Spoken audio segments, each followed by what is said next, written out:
Chapter 108. If the student could give in and apologize, Wei Yuan would tolerate it for Lu Shi's sake, no matter how unhappy he was. But now, he was so angry that he laughed. He had to hear what the stubborn student had to say. What was so important, that she had to climb over the wall in the middle of the night?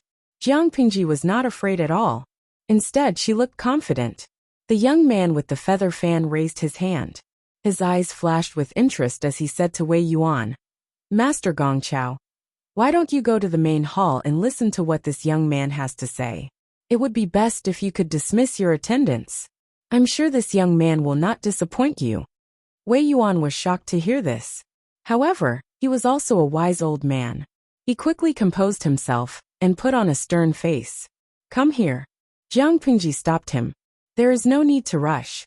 Before I explain, I have a presumptuous request. I hope you will agree to it."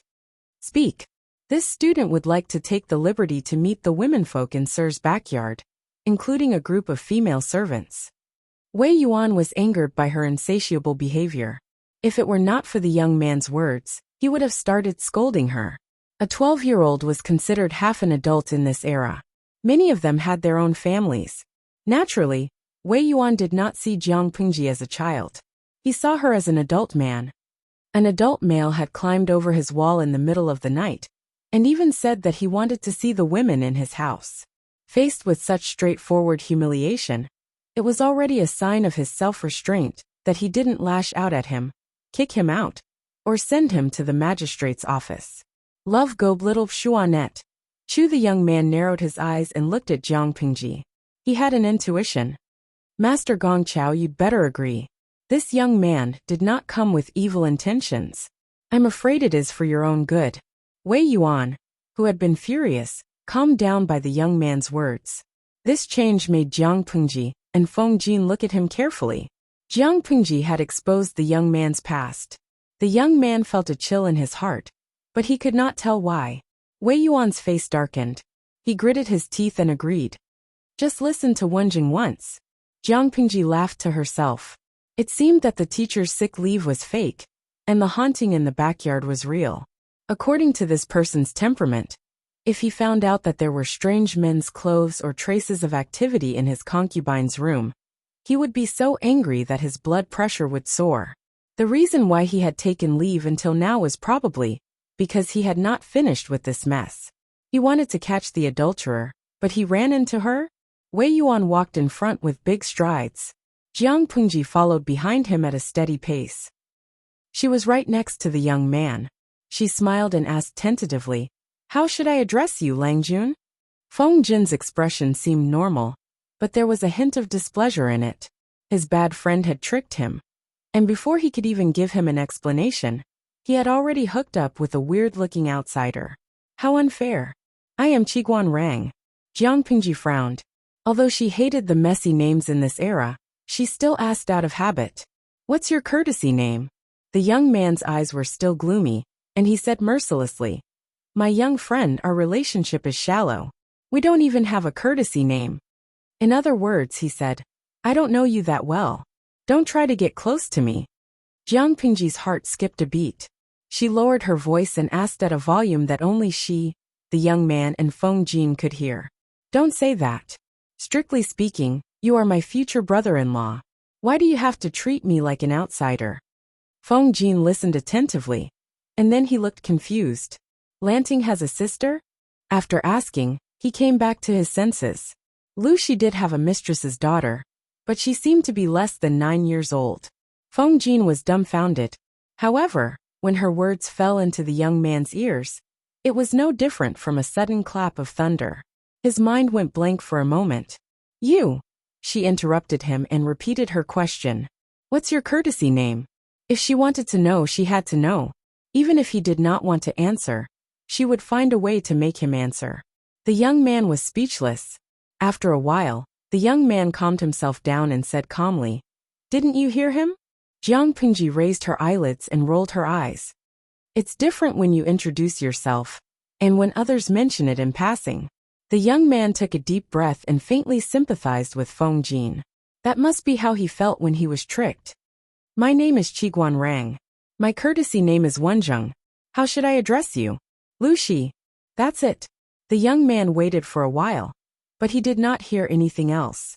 His expression became slightly twisted as he suddenly remembered Feng Jin mentioning Lanting. That must be Lucy's courtesy name. Although they had only met for a short while, the young man had the urge to raise his fan and slap her. She was asking for a beating. Jiang Pingji looked at Wei Yuan's silhouette in front of her with a complicated expression. Wenjing, are you curious about how I know that you are looking for a son-in-law? Qi Guanrang nodded. He was indeed curious. Wei Yuan had only mentioned it to him vaguely, and no one else knew about it. Jiang Pingji revealed it as soon as she arrived, so it was impossible for Qi Guanrang not to be curious. Could she be eavesdropping? That was impossible. Jiang Pingji was about to speak, but she suddenly turned to Feng Jin and said, Don't listen to indecent things. Cover your ears. Feng Jin was speechless. He was innocent. Although he was also curious, since Jiang Pingji had said so. The inside story was probably not suitable for people other than Qi Guanrang to listen. He obediently raised his hands to cover his ears, and purposely took a few steps back to prevent himself from accidentally hearing something.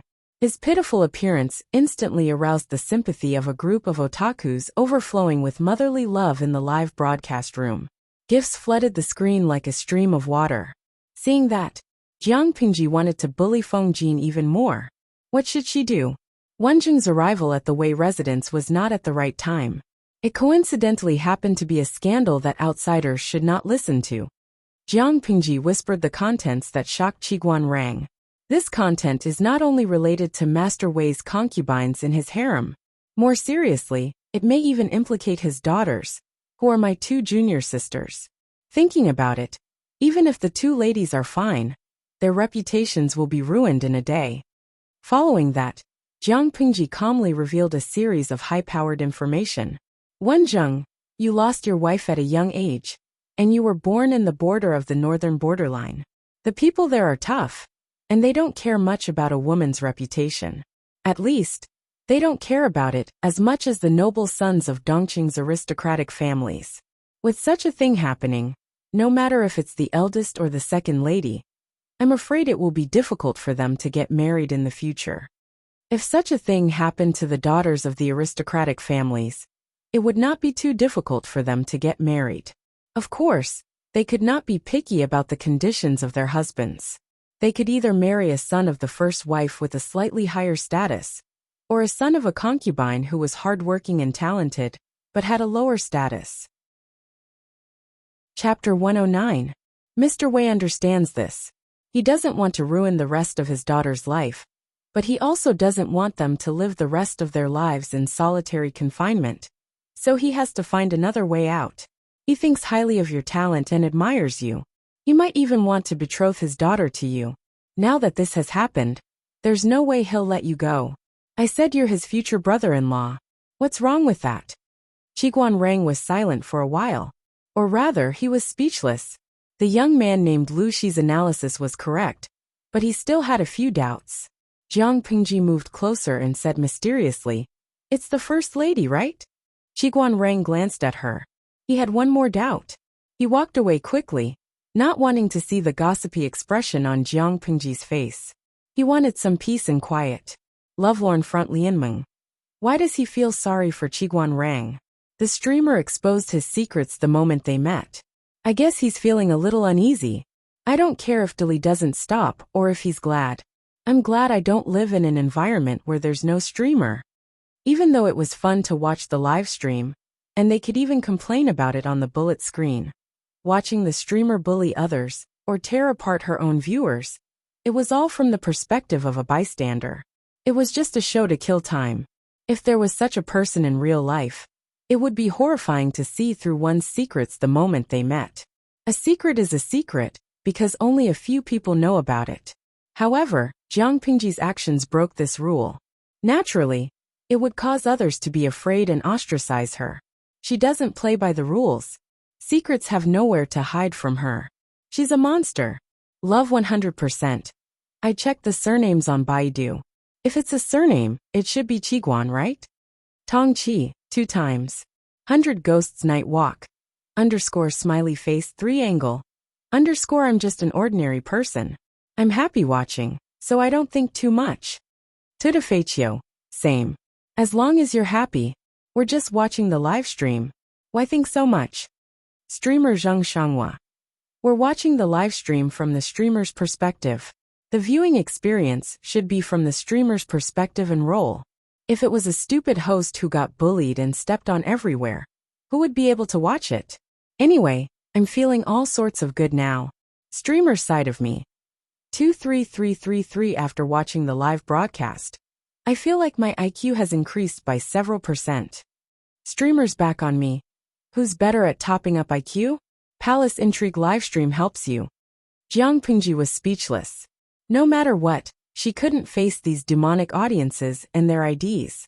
Although Feng Jin did not hear what the two of them said, he could not help but remember how Jiang Pingji had threatened him when he saw Qiguan Rang's reaction. Suddenly, he felt sympathy for her and complained to her. You scared him. You're scared just like that? What shall we do then? She said significantly. Shall we have to be alarmed every day? Lao Siji Lianmeng. Who's so surprised? Jiang Pingji was speechless. He had a bad premonition. Even though Wei Yuan was extremely unhappy, he still followed Jiang Pingji's instructions and asked the womenfolk to come out and look at them through the thin screen. She frowned and shook her head. Wei Yuan's face darkened, and he ordered the maidservants to bring them back. Next were the female servants. The female servants were not as refined as the female servants, and it was fine for them to be stared at by an outsider once or twice. Therefore, they were simply allowed to gather in a relatively wide corridor. The surrounding servants each held a torch, brightly illuminating the courtyard. Feng Jin saw that she was serious and did not dare to interrupt her thoughts. Qiguan Rang looked at Jiang Pingji seriously, as if he was trying to read some useful information from her face. However, the result surprised him. He was a 12-year-old boy, the age when his emotions should be the most exposed. Even if he had been educated by an aristocratic family, his age and experience made it impossible for him to be as impenetrable as an old fox. People would always be able to find a loophole. But the boy's situation made him tremble with fear, and he was secretly very excited. The more he could not find out, the more it meant that the boy was full of secrets. In Qiguan Rang's opinion, there were two extraordinary people in Dongqing in recent years. One was Master Yuanjing of Lengjia, who single-handedly took back the 3 cities by the border. The other was Lu Shi of Hejian, who had worked hard for many years to bring Hu County back to life. He had achieved a feat that many capable officials of the previous Xia dynasty could not achieve. Lu Shi was Lu Shi's son. He had the demeanor of his father, but he was also a hidden person. Lanting, what did you find out? It was rare for Qiguan Rang to put on a stiff smile. The corners of his lips were raised unnaturally. Perhaps he was used to wearing a cold expression all year round. The emotion of smiling was too foreign to him. Therefore, when he smiled, it was more of a fake smile. It was strange and treacherous. Of course I found out. Otherwise, I wouldn't be able to answer to the master today, would I? After she finished speaking, Jiang Pingji got up and walked to the corridor. She walked straight into the crowd of servants, her eyes fixed on one target. It was a woman who looked to be in her early 30s. Her skin was brown, and there were 3 wrinkles between her eyebrows. There were obvious wrinkles at the corners of her eyes. She looked a few years older than her actual age. Her shoulders were slightly bowed, and she looked extremely honest. Her fingertips that were exposed outside her sleeves were red and purple. Before she was called there, she was diligently washing clothes with well water. At first glance, she was just an ordinary servant. She had the dullness and diligence of an honest person. There was nothing special about her. If there was anything wrong with her, it would be that her appearance was average, but her facial features were kind. She gave people a feeling that she was easy to get along with. However, some people were born with a strong affinity that could not be used as evidence that there was something wrong with her. Qiguan Rang quickly glanced at the target Jiang Pingji was staring at. He was slightly suspicious. Why did she look for a servant? Could it be? Qiguan Rang's eyes turned quickly.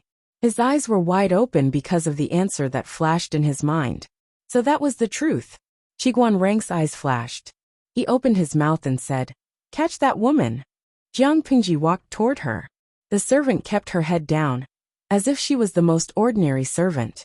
There was no flaw in her expression. However, her nerves were secretly on edge. Until Jiang Pingji was in front of her, her nerves were already at their most sensitive. At that moment, Qiguan Rang's voice exploded in her ears. Or rather, he was completely flustered. He knew that his identity was exposed, and he did not mean to trick him. You still want to escape? The person panicked. He quickly grabbed a servant beside him and pushed him toward Jiang Pingji. The crowd was in an uproar. The order was instantly chaotic. Chapter 110. Everything happened in the blink of an eye. Before the crowd could recover from the shock, they were plunged into another wave of fear. Someone's dead. No one knew who shouted, but the crowd was as quiet as chickens. They silently retreated, forming a large circle. What are you shouting for? She's not dead yet. Jiang Pingji scolded. The crowd could not help but move to the sides to make a path for her. The maid who was pushed had just woken up from the scare. She was distracted just now and suddenly felt a huge force pushing her in another direction. For a moment, she was so scared that her heart almost jumped out of her throat. Then, she fell steadily into a thin but strong embrace. She raised her head shyly and stole a glance at Jiang Pingji's appearance. From this angle she looked as delicate and pretty as a lady. She thought blankly. Then, as if she had touched a fire, she quickly left Jiang Pingji. Thank you for saving me, Lang Jun. Her voice was as soft as a mosquito's. She did not dare to raise her voice. It's good that you're fine.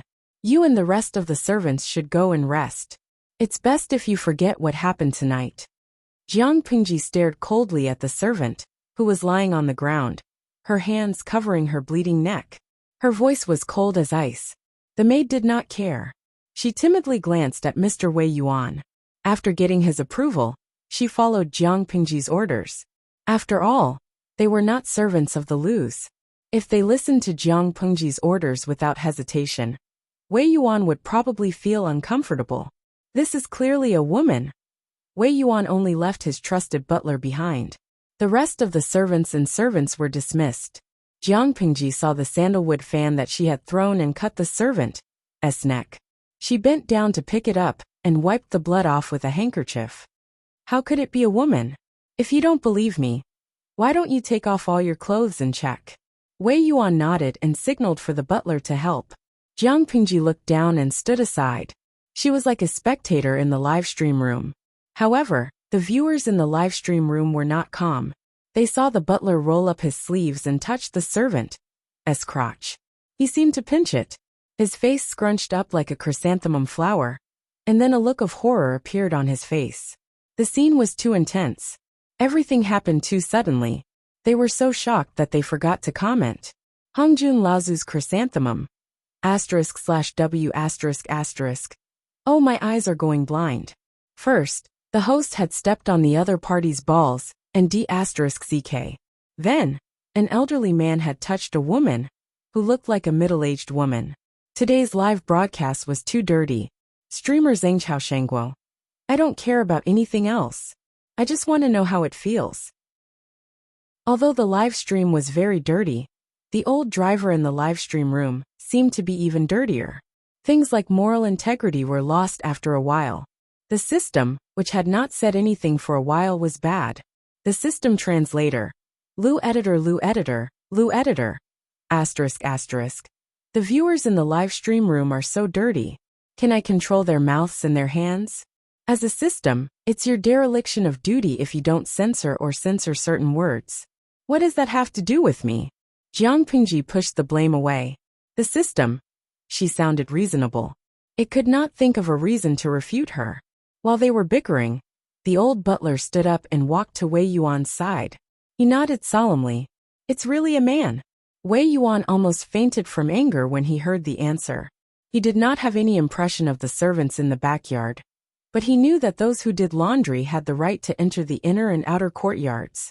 In other words, the culprit who bullied his concubine, made him a cuckold, and ruined his daughter's reputation, was the wailing bastard in front of him. He was still angry when he remembered that he had accidentally found a male object when he was resting in his concubine's room. What made him feel even more humiliated was that the scandal had already reached the ears of someone who should not have known. Qiguan Rang was the son-in-law that he had his eyes on. He came from a poor family and had a rough life. He was also a widower who had lost his wife. Although his eldest daughter was a bit of a loss, it was not shameful for her to be with him. He had observed Qiguan Rang for a long time and felt that he could be trusted. Since Qiguan Rang was his future son-in-law, even if it was shameful, it was still his family. For the sake of his poor daughter, he was willing to let go of his pride.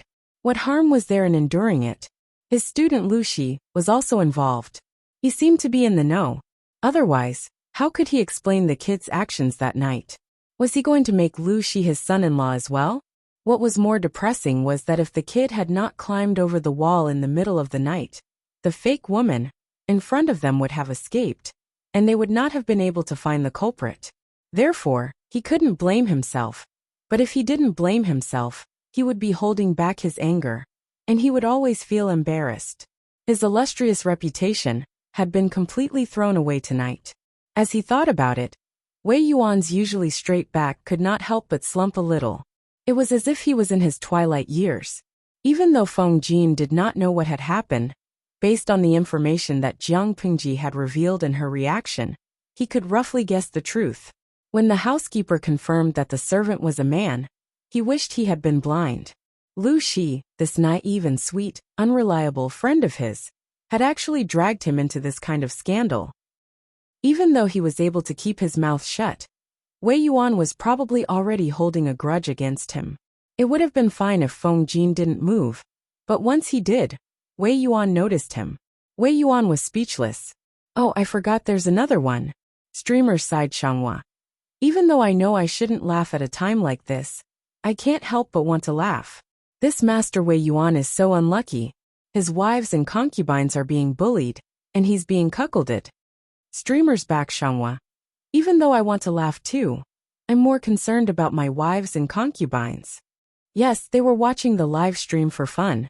To put it simply, they were watching the gossip of others for entertainment. But the person at the center of the incident might not be so happy. Needless to say, Wei Yuan seemed to be an old-fashioned ancient Confucian. His wives and concubines were touched by a man outside. Even if he was still innocent, as an ancient man, he would definitely have a knot in his heart. So, what about the unlucky women in the backyard? Based on the streamer's conversation with Qiguan Rang, Wei Yuan treated his daughters well. He was willing to plan for the rest of their lives for them. But wives and concubines were not daughters. It was a matter of a man's dignity and the color of his hat. How could he be so kind? It was one thing to watch the spectacle, but it was another thing to feel sympathy or not. Chapter 111. We provide you with wonderful novels to read. Jiang Pingji looked coldly at the series of comments and countless large donations on the live streaming screen. Most of them hoped that she could help the innocent women who were implicated. She laughed in her heart, but at the same time, she was somewhat silent. It was fun to watch the drama and treat the pain of others as entertainment. But the sympathy and actions they showed after the incident were not completely fake. More than half of them were sincere. What a contradictory group of people. Jiang Pingji did not respond to the audience. Instead, she looked at Wei Yuan with interest. She guessed that the teacher had started to think that she knew about his scandal. Even though she did know about it, according to her previous actions, the situation could still be turned around. She took a step forward and kicked the artificial dumpling away with her wooden clogs, forcing it to turn over. She asked softly, "How do you plan to deal with this criminal?" Wei Yuan's face had turned black. It was as if he was on the verge of exploding. "Kill him and feed him to the dogs. Do you want to keep him alive to harm others?" Wei Yuan answered subconsciously. When he regained his composure, he realized that his tone was filled with violence. It was a far cry from his usual demeanor. As for reporting it to the authorities? Haha, if he reported it to the authorities, it would be the same as announcing his family's scandal to the world. He would be too ashamed to live. The servant, who was tied up like a dumpling and gagged, curled up on the ground and whimpered, as if she was begging for mercy. "Kill him and feed him to the dogs." That's a good idea. Jiang Pingji smiled faintly. Feng Jin and Qiguan Rang, who were beside her, gave her a scrutinizing look. Feng Jin reacted quickly. After witnessing Jiang Pingji's ruthless methods, he did not expect her to be kind. Qiguan Rang, on the other hand, was shocked and curious. Shouldn't a pampered noble son be so indecisive? Shouldn't he be soft-hearted all the time? But this person was different. Not only was he not kind, but he carried a shocking coldness and hostility. However, I came here tonight for this person. Please forgive me, teacher, and let him live for the time being. Jiang Pingji bowed and apologized. Under Wei Yuan's suspicious gaze, she explained, "Tonight, I was having a drink with my father at the Ingchun brothel. I happened to see an old maid bullying a lady in the brothel. I didn't think much of it at first, but the more I looked at her, the more I felt there was something strange about her." Wei Yuan was speechless. Wait a minute, I seem to have heard something very powerful. If he hadn't heard wrongly, the kid had said that he and his father, Lu Shi, the father and son, were drinking in a brothel? Qiguan Rang also felt that his worldview had been refreshed. A father and son going to that kind of place? Father and son going to that kind of place? Jiang Pingji didn't care about their strange gazes. Anyway, Lu Shi would take all the blame. Out of curiosity, I followed them, but I saw a great show of people turning into living beings.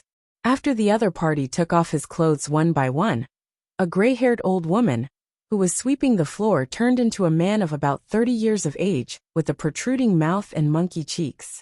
She had wanted to leave, but she had disturbed them and captured them. After inquiring, I found out the truth. Because of this, I had to climb over the wall in the middle of the night. If I had waited until tomorrow, I'm afraid. Jiang Pingji simplified the process. She also beautified the interrogation as questioning. There was nothing bloody about it. Then, she took out a small roll of bamboo slips and presented it to Wei Yuan. Based on what I know, there are more than just these two men who know of this disguise method and blend into the backyard of others. Why do they do it? Maybe they are trying to escape from the authorities. They are probably from Song Prefecture's Meng County. They sneaked to Hejian recently. Jiang Pingji said it in a businesslike manner. She was just short of telling Wei Yuan that she had no idea what was going on in his backyard. Of course, this was just an obvious cover. Although it was useless, covering it was better than not covering it. Wei Yuan took the bamboo scroll and looked through it. His face changed from anger to ashen, and then to silence. Although he was silent, the anger in his heart was stronger than before. These vermin. After a long time, Wei Yuan's face turned ashen as he smashed the bamboo scroll in his hand. Jiang Pingji looked down and did not have the slightest intention of picking up the booklet. How is this a proper scroll? It's the great achievements of those guys. On a certain day, they would target a woman or a girl, disguise themselves as a woman, and try to sneak into the family. They would patiently achieve their goal. Not only would they describe the woman's appearance, age, figure, and skin feel, but they would also proudly write down their thoughts after the deed was done. They would also summarize the pros and cons of the operation. Of course, they would also summarize their personal experiences, such as how to silence the victim, or how to coax them to have sex with them multiple times. Occasionally, they would mock the man of the house for not being able to satisfy the woman and praise themselves. But that was not the point. The point was the origin of the women. 30% of them were ordinary women from Meng County, Song Prefecture, or women who had been widowed for a long time. The other 70% were the concubines of rich merchants and poor families. There were even some unmarried girls who could not escape the clutches of those people. What's more, Wei Yuan even saw some of his acquaintances in the scroll. When he thought of his acquaintances in Meng County, Song Prefecture, doing the same thing, he felt anger and sympathy.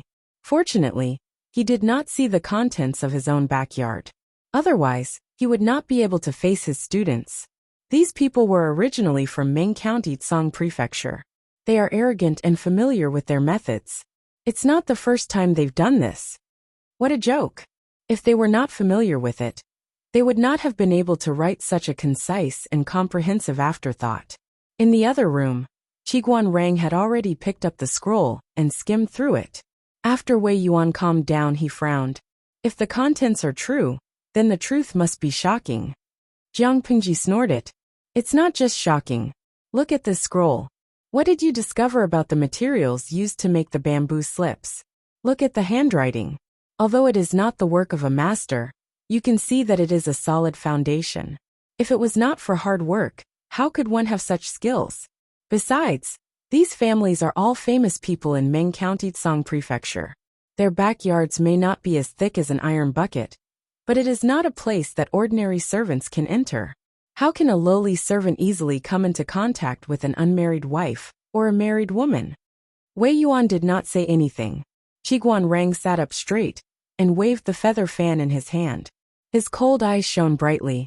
Everyone knew that these vermin who had been harassing women in other people's backyards for fun had a powerful background. Chapter 112. I have a guess, but I haven't verified it yet, so I can't say it out loud. Qiguan Rang looked down and turned to Jiang Pingji. Lanting came to visit late at night because she got the information from that person. If that's the case, do you have any clues about the others? Jiang Pingji shook her head. No. If she didn't know the exact number of people, she wouldn't have needed to go to Wei Yuan's place to catch the person. Those people were very cautious and had almost no contact with each other. If you trust me, you can hand the person over to me. I guarantee that he will tell you everything about his ancestors.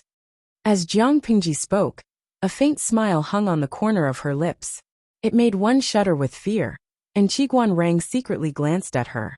No matter how angry Wei Yuan was, the matter had already been settled, and it seemed that there were some unspeakable scandals involved. Wei Yuan's surname was Wei, and he was related to Wei Jingxian's family, but he wasn't as prominent as Wei Jingxian. If it was just a normal rapist, he could just kill him in secret. But if it was serious, he couldn't do anything about it. Up to you. She was very familiar with interrogations, but other than the viewers in the streaming room, who were lucky enough to witness it once, no one else had seen it. Jiang Pingji didn't plan to let others see it to avoid ruining Lu Shi's reputation. Then I'll leave first. I'll come back to you after I get some information. Then she led the others away. Feng Jin stayed with Wei Yuan and Jiang Pingji. Qiguan Rang watched her leave. Suspicion flashed in his eyes, and he kept hitting his knees with his feather fan. Second Lang Junlu's way of doing things is a bit strange. He's completely different from what Mr. Wei said. Feng Jin was lost in thought when he heard Qiguan Rang's words. He snapped back to reality and looked at Qiguan Rang. Lanting is a bit out of line, but it's not strange. She's still a child, and she's at an age where her temperament isn't stable. If she's not restrained, she'll go astray. If there's a big change, it's normal for her to change. Feng Jin defended Jiang Pingji gently, which made Qiguan Rang look at him. Accident. Wei Yuan suddenly remembered that due to family matters, it had been a long time since he had gone to the Lu residence to teach a student. He didn't know much about this obedient and sensible student, who he rarely worried about. He didn't even know what had happened to make this student seem like a stranger. In the past, Lu Shi had always treated him with respect and even fear. Now he was still respectful, but it was more on the surface. Mister, you don't know? A few days ago, the bandits in the mountains ran into Lanting and a group of noble ladies in Hejian County and took them away. If not for Lanting's quick wit, they might not have been able to escape unscathed. It must have been that incident that caused Lanting's temperament to change. Feng Jin didn't know what kind of person Lu Shi was in the past, and he didn't deliberately dig into it. What he saw was the willful and cunning Jiang Pingji. I've never heard of such a thing. Wei Yuan's expression softened, and there was even a hint of guilt on his face. A teacher for a day, a father for life.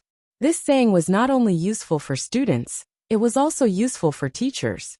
Even though he always felt that his students' comprehension was too low, his reaction was too slow, and his spirituality was insufficient, he was still a student that he had taught for many years.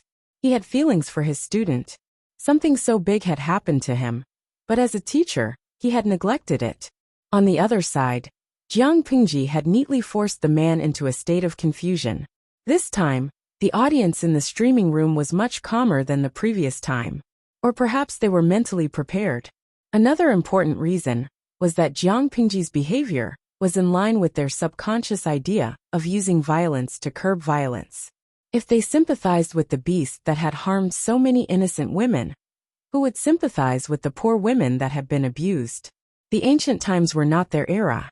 If a woman were to experience such a thing, it would be equivalent to ruining the rest of her peaceful life. Therefore, there was no need to sympathize with the beast. However, even though they didn't want to punish Jiang Pingji, they couldn't stand the way she did things while commenting on the bullet screen. It was as scary as the ring of death. They were scared, but they couldn't bear to leave the streaming room. They could only use the bullet screen to protect themselves from the horrible images. Wuliang Tianzuan. High energy ahead, bullet screen protection. All the mighty ones will defend with me. Now. Prosperity, democracy, civility, harmony, freedom, equality, justice, rule of law, patriotism, professionalism, integrity, friendliness. Similar duplicated bullet screens filled the entire live streaming screen, forcing Jiang Pingji to temporarily turn them off. What's your name? Jiang Pingji asked the most basic question. Lin Zhouzi. Her mouth twitched. The previous one was Lin Gosheng, and this one was Lin Zhouzi. Honestly, were they really not picked up by their parents from the garbage dump, or given to them as a gift? It was such a name. Because of this new idea, Jiang Pingji did not follow the previous direction. Instead, she chose a different path. Do you know where the other accomplices are?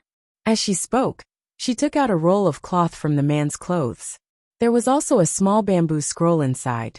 The contents of the scroll were similar to the previous one. They were all women from Ming County. The only difference was that the names of these women were different. At the end of the scroll, she saw some information about Wei Yuan's residence. Not only did the man in front of him have his eyes on Wei Yuan's concubine, but he was also drooling over her two beautiful daughters. She flipped through Lu Shi's memories related to Wei Yuan's daughters, and her face darkened. Her eyes were so cold that it was as if she was looking at a dead man. She lifted her hand and removed the bamboo scroll. Then she crushed it with her bare hands. After a while, she threw the crushed bamboo scroll on the ground and used her wooden clogs to cover it up. Following Jiang Pingji's questions, the man told her everything he knew.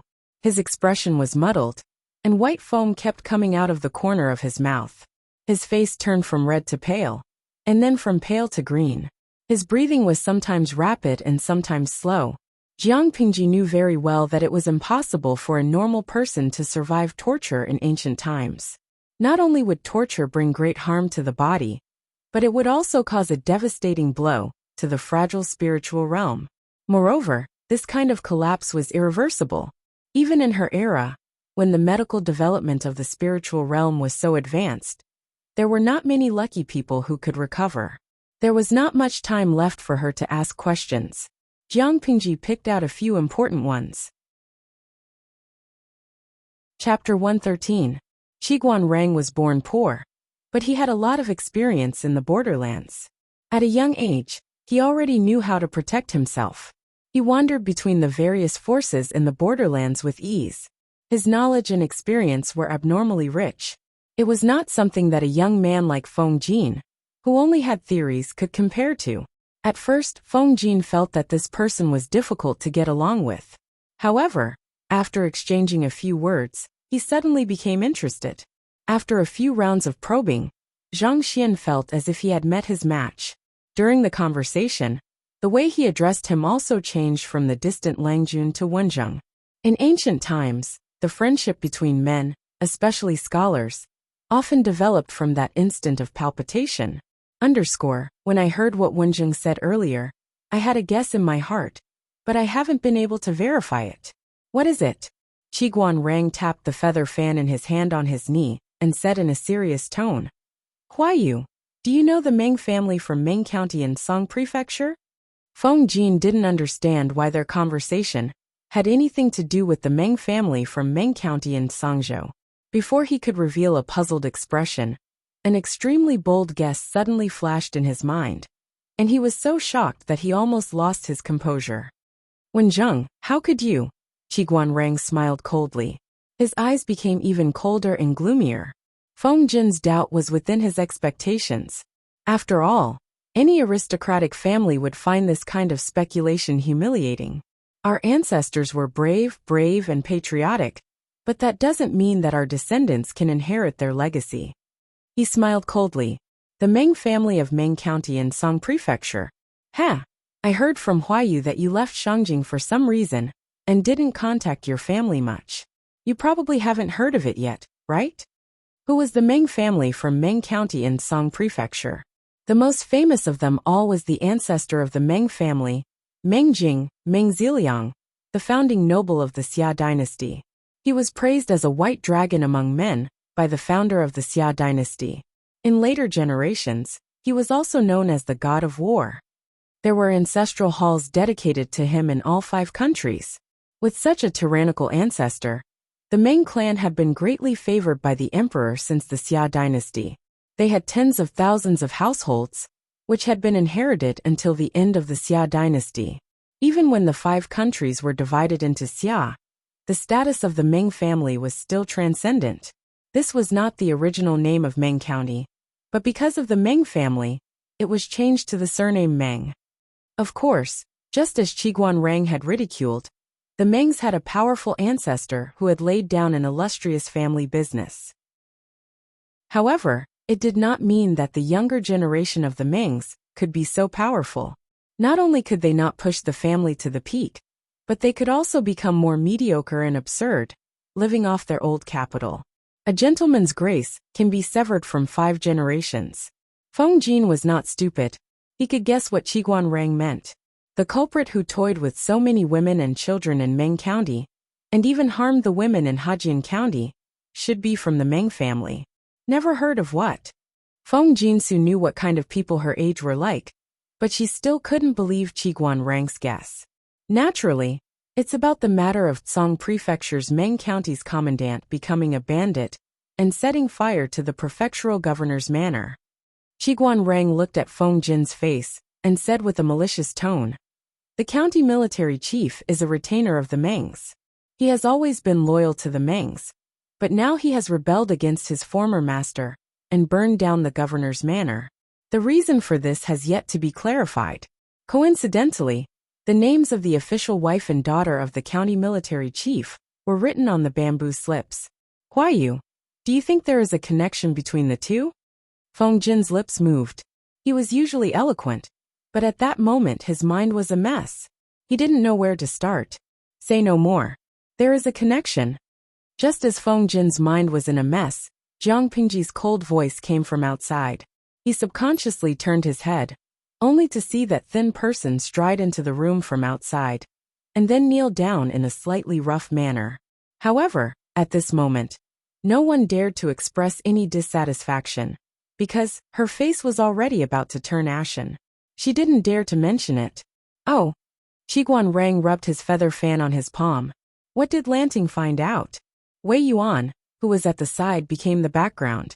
Or rather, he was dumbfounded by the bombs that Qiguan Rang and Jiang Pingji threw at him. There were 4 noble families in Dongqing: the Feng family of Shangyang, the Wang family of Langjia, the Xia family of Longning, and the Meng family of Zhangzhou. In the hearts of the people of Dongqing, although the first 3 families had a long history, their reputation was far from the Mengs, which had the ancestor of the god of war. Now, the 2 people in front of him were telling him that the bastard who made him a cuckold was most likely related to the Mengs? There was too much information. His brain was overloaded, and he couldn't wrap his head around it. According to the confession, the one who led them was a little bastard named Meng Liang. Huayu, do you have any impression of him? Feng Jin said, I do. I have a good friend named Meng Heng. He is the eldest son of the Mengs, and his second brother is Meng Liang. However, Meng Heng is polite and knows when to advance or retreat. He is a rare gentleman, which shows how his family is. How can he have such a good brother? Someone who can be friends with a rich man is naturally a rich man. Similarly, someone who can be friends with a noble family must be from a similar background.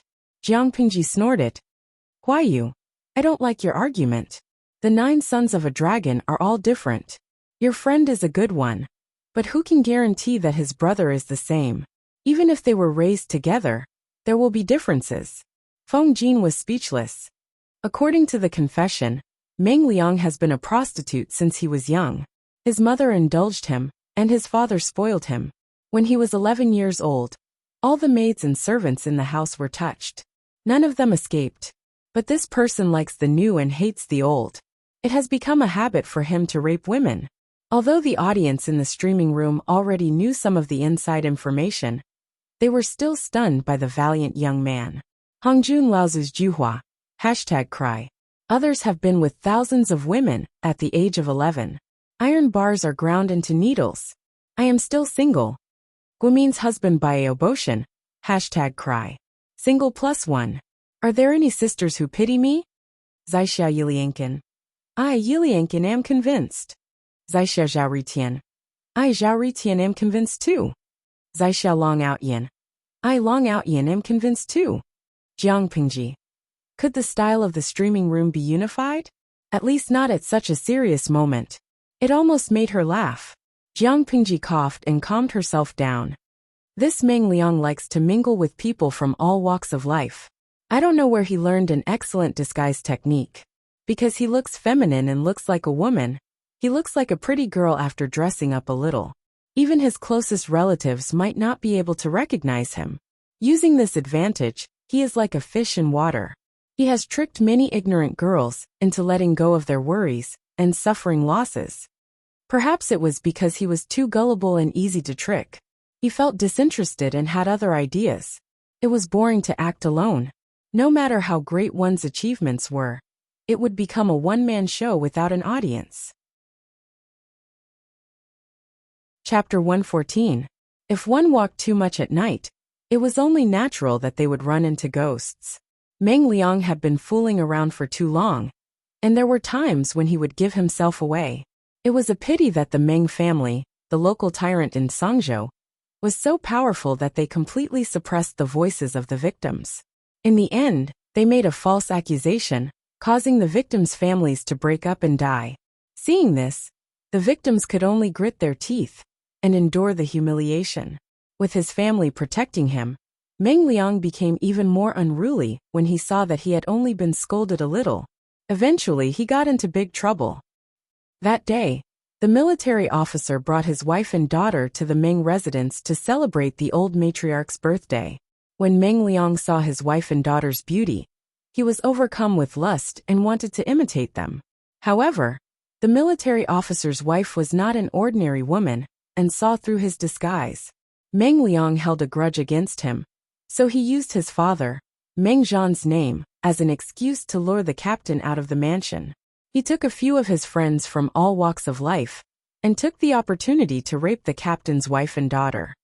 The commandant's wife was still breathing, but her daughter had been raped to the point where she had lost her breath. In the end, she also went crazy and killed herself. Both mother and daughter died tragically. By the time the county commandant finished his work and returned home, it was already 3 days later. Only then did he find out that his wife and daughter had died. The Meng family concealed the cause of death and disposed of the body. Meng Liang was also restrained for a period of time. When the limelight died down, he would return to his old ways. Coincidentally, what Meng Liang had done was found out by the county commandant. Then, the county commandant set fire to the prefectural governor's manor. But how could the military strength of the county commandant compare with that of the Meng family? The commandant was quickly defeated and fled deep into the mountains, his whereabouts unknown. However, this matter was far from over. Although the incident with Meng Liang was the cause, the fact that the Meng family bullied the common people and exploited the merchants is true. It caused a lot of resentment among the people. Even though the county commandant was nowhere to be found, the civil unrest in Meng County was far from over. Meng Liang was escorted out of Tsang Prefecture's Meng County by the elders of his family. He planned to go to Shangjing to lie low. His friends from all walks of life were also afraid that the Mengs would blame them for leading Meng Liang astray, so they followed Meng Liang and left Meng County in Tsang Prefecture. Feng Jin was dumbfounded. Such an absurd thing. He thought he knew enough, but he didn't expect Meng Liang's actions to change his bottom line. No matter what, the Meng family is still the descendant of a good and loyal family. Even if they are not as strict as Duke Meng's era, they should not have raised such a maggot-like beast. The Meng family has gone too far. Wei Yuan rarely scolded people, but it was clear that he was furious. Thinking of his daughter, he almost spat out a mouthful of blood. That Meng Liang is a bastard, but he also loves his life. He's very cunning. In order to prevent one person from being exposed and implicating him, these people have very little contact with each other. No one knows where everyone is hiding. Therefore, even if they managed to catch one or two of them, they would not be able to catch everyone in one fell swoop. Jiang Pingji suddenly smiled. However, there is also an advantage. Wei Yuan looked at her in confusion. Things had already turned out this way. What could be good about it? On the other hand, Qiguan Rang seemed to have thought of something. A cold glint flashed across his gloomy eyes. It is indeed very good. The deeper they hid, the better. If they lost their lives without anyone knowing, the Meng family would not be able to pursue the matter. Hejian County was not Meng County, where the Meng family could control everything. It was surrounded by dense forests and mountains. It was common for a person to be eaten by a wild beast. Feng Jin understood what they meant, but he only opened his mouth and swallowed the words he wanted to say back into his stomach. Jiang Pingji only needed to achieve her goal. I have troubled you tonight. Tomorrow, I will come to your manor with gifts to apologize. I hope you can forgive my reckless behavior. Jiang Pingji looked through Lu Lanting's memories as she apologized to Wei Yuan. It was also a tactful gesture that Jiang Pingji did not want to disturb him anymore. She only needed to go home and sleep. As Jiang Pingji searched through Lu Lanting's memories, she bowed and apologized to Wei Yuan. It was getting dark, so she did not want to disturb him any longer. She wanted to go home and sleep, and she hoped that Wei Yuan would allow it. On the surface, Jiang Pingji seemed to be apologizing respectfully, but her eyes were calm. She had no intention of apologizing at all, which made Wei Yuan feel even more depressed. However, the information that had happened that night was too much for him to handle. He was a middle-aged man, and he was not as energetic as he used to be. Why would I blame you? You're doing this out of good intentions. Wei Yuan let Jiang Pingji off the hook easily, but the viewers in the streaming room were not. Now, no way. Is Master Wei Yuan just going to let it go? He doesn't seem to have any intention of taking it further. What the hell is going on? Hongjun Laozu Dejua. I'm not happy. Wei Yuan is the host's teacher. I thought he was a man of indomitable spirit, but it turns out to be disappointing. He doesn't deserve to be the host's teacher. His concubine is being bullied. Ai de Ling Ling. I'm disappointed too. He's not even as brave as the captain who set fire to the manor. He should at least say something. Zaixia Yiliangchen. Men don't have balls. If it were me, I would beat the sh*t out of Meng Liang's head. Zaixia Long Outyin. sh*t out of his head. Ha ha ha, brother Liangchen, I Long Outyin, admire you in this streaming room. Jiang Pingji looked at the bullet screen calmly. She thought for a while, and then sent a message. Host V. Although I don't like Wei Yuan's reaction, I'm sorry to tell you that his reaction is very manly. It's not that he doesn't have a decision, but it's not convenient for him to say it in front of us. Jiang Pingji's words were like dripping water from boiling oil. It instantly caused an uproar. Aoxinqiang. Host, I'm not educated. Don't mess with me. How can he be considered a man? Jiang Pingji looked out the window speechless. According to Lu Lanting's memory, Wei Yuan's anger was mostly because his daughter was frightened and his reputation was tarnished. It was not because his concubine had cheated on him. Why? It was because that person was cunning and seduced Wei Yuan's cheap concubine. Cheap concubine, noble concubine, legal wife. These three terms had different meanings for Dongqing men. The legal wife was the wife. The noble concubine was the concubine with some status. And the cheap concubine was a commodity that was only bought for fun. Take a chestnut for example. If Wei Yuan's best friend came to visit, and Wei Yuan asked him to stay the night, it was possible that the cheap concubine would serve him. Not to mention this, in some places where the atmosphere was more absurd, the male master would even let the pregnant cheap concubine serve the guests. Or both parties would exchange cheap concubines for fun. The position of the cheap concubine in their hearts was nothing more than an object that could move. Even a clay figurine would get angry if someone touched their property without the owner's permission, but it would never reach the point where they would fight to the death. If Meng Liang had touched the county captain's concubine instead of his wife, the county captain would have been angry, but he would have tolerated it out of loyalty. _3 angle. Under such circumstances, what weight could the cheap concubine have in Wei Yuan's heart? Wei Yuan's original intention for revenge was to seek justice for his daughter, not for the concubine. Chapter 115. We provide you with exciting novels to read. Jiang Pingji and Feng Jin had climbed over the wall, but they left openly. Wei Yuan even prepared a carriage for them. The carriage's shock absorption was not as good as the one in the Liu's, so the bumps along the way were unbearable. Feng Jin sighed. I didn't expect a gentleman like Meng Hung to have such a filthy younger brother. Why do you care if he's a gentleman, or not when you're making friends? Jiang Pingji curled her lips and her eyes shone coldly. I just feel bad for Meng Hung. Feng Jin was sensitive to other people's emotions. He knew Jiang Pingji was upset, so he explained, Lanting, I'm afraid you don't know that even though Meng Hung is the legitimate son of the Mengs, his parents don't care about him. I've been his classmate for a few years. If I didn't know he was the eldest son, I would have thought he was from a branch of the Mengs. Jiang Pingji tilted her head to look at Feng Jin. He continued, there's an assessment every 3 years. Meng Heng's family background, knowledge, personality, appearance, and ability aren't bad. However, his younger brother's behavior will have a huge impact on his moral evaluation. Dongqing's selection system was similar to the 9-rank system, but there was a big difference between the two. Family background, knowledge, personality, appearance, ability, and moral were the 6 main categories. When Dongqing was founded, knowledge, ability, and moral behavior were the top 3 categories. Family background, personality, and appearance were the bottom 3. The evaluation score was 60% of the top 3 categories, 30% of the bottom 3 categories, and 10% of the evaluation officer. The standards were not implemented for long. With the intervention of the aristocratic families, the top 3 categories became family background, moral behavior, and knowledge, and the bottom 3 became appearance, ability, and personality. The proportion of the top 3 categories increased, and the evaluation authority was strengthened. Moral behavior belonged to the top 3 categories. Because of Meng Hung, even if Meng Hung could get an excellent grade, he would become an inferior one. Feng Jin's previous reaction was not only because he couldn't believe there was such a filthy person in the world, but also because he felt sorry for his classmate.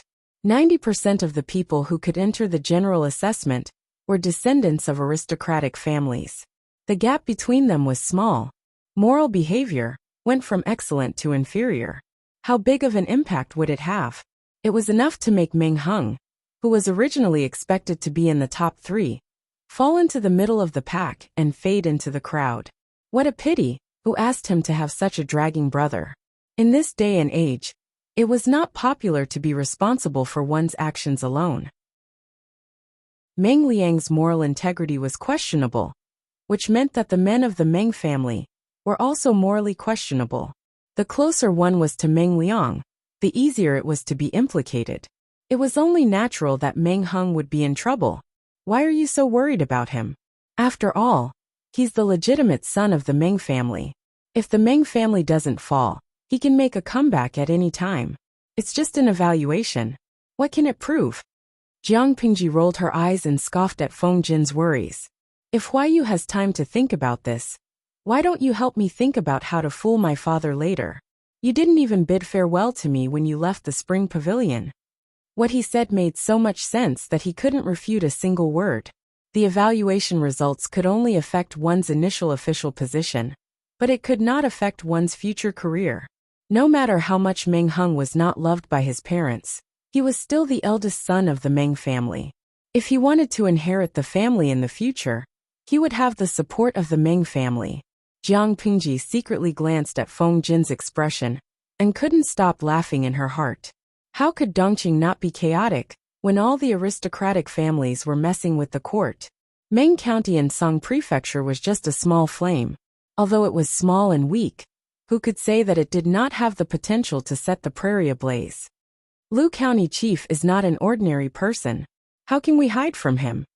Feng Jin shook his head and tried to persuade Jiang Pingji to accept her fate. Jiang Pingji snorted. Since Huayu said so, I have an idea. I just need to tell my father that there was a prostitute selling herself in the nearby pavilion and urged me to join in the fun. I left in a hurry and was afraid of being scolded by my father, so I didn't report it. Feng Jin's friends were dumbfounded. Was this the rhythm of throwing all the dirty water at him? Could they still be friends? Lanting. Feng Jin's cheeks were red with anger. He had never seen such a rascal. I was just joking. Huayu, do you really think I would do that? Jiang Pingji made a disappointed and sad expression. Together with the gesture of holding his heart, Feng Jin was angry, but he felt even more aggrieved when he was not angry. He had made a bad friend by mistake. Outsiders say that Lu Shi's son is unrestrained and unrestrained. What they say makes sense, Yi Futian said. It's a waste to be frivolous when you are young. If you don't be frivolous, you won't be able to be so when you are old. Jiang Pingji didn't seem to hear the ridicule in Feng Jin's words. Instead, she lectured him shamelessly. I'm not criticizing you, but you look like you have seen through the world at such a young age. You talk and act like an old scholar. Your steps are more delicate than a girl's, and your voice is gentle. He had rowed his boat all his life without oars. The corner of Feng Jin's mouth twitched. Not to be outdone, he retorted. If that girl is you, I'm indeed too delicate. Jiang Pingji was speechless.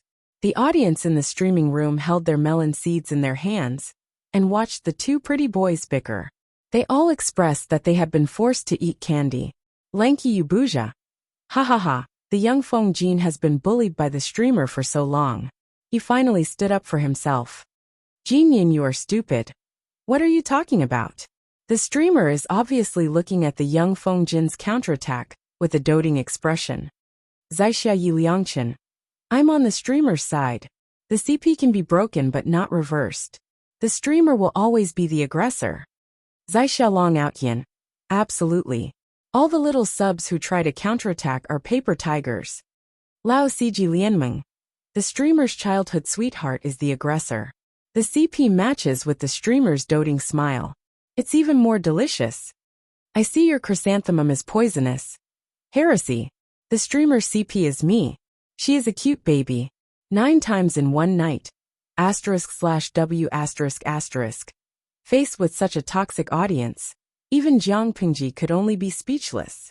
To be honest, it was the first time Feng Jin had mentioned Jiang Pingji's gender. Huayu, there's something I don't understand. You know I'm a girl. Why are you still friends with me? Feng Jin glanced at her and said bluntly, apart from your body, which part of you looks like a girl?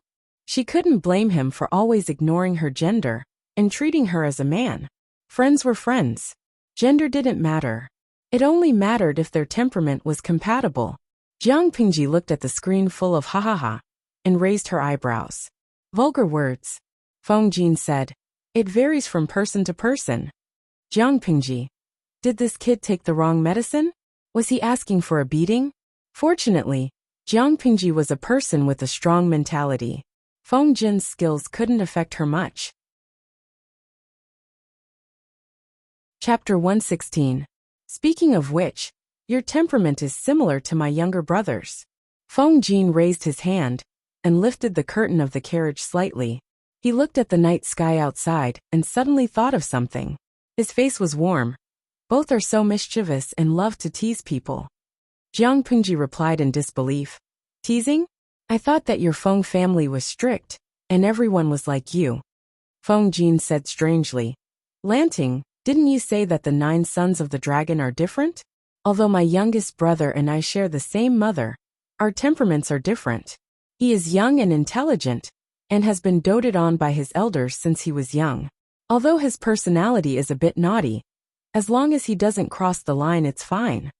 The direct line of descent of the Feng family had elder brother Feng Jin at the front. At the very least, there was still Feng Jin. There was no need to trouble the youngest son of the family, so he had to bear the least amount of pressure. The elders favored the eldest son, but favored and doted on the youngest son. This was a common practice in almost every family. The pitiful Feng Jin was in the middle. Although he wasn't completely ignored, he was indeed neglected compared to his eldest brother and youngest brother. Jiang Pingji glanced at Feng Jin, whose face softened at the mention of his younger brother. I really couldn't tell that you, Huayu, are actually a brother complex as well. What is a younger brother complex? Feng Jin carefully pondered over this term and did not understand its meaning. Jiang Pingji explained. It refers to an elder brother who likes his younger brother very much. The relationship between brothers is very good. After Feng Jin heard this, he revealed a thoughtful expression and immediately drew inferences. This term is really novel. In that case, there are also terms like brother complex, sister complex, or sister complex. That's roughly what it means. It describes the deep relationship between siblings? Yes. Jiang Pingji nodded. You are worth teaching. Feng Jin couldn't help laughing. These words are clever and interesting. They are simple but catchy. Is it the local dialect of Hejian? Jiang Pingji said with a natural expression. I heard it from a traveling merchant. I don't know where it came from.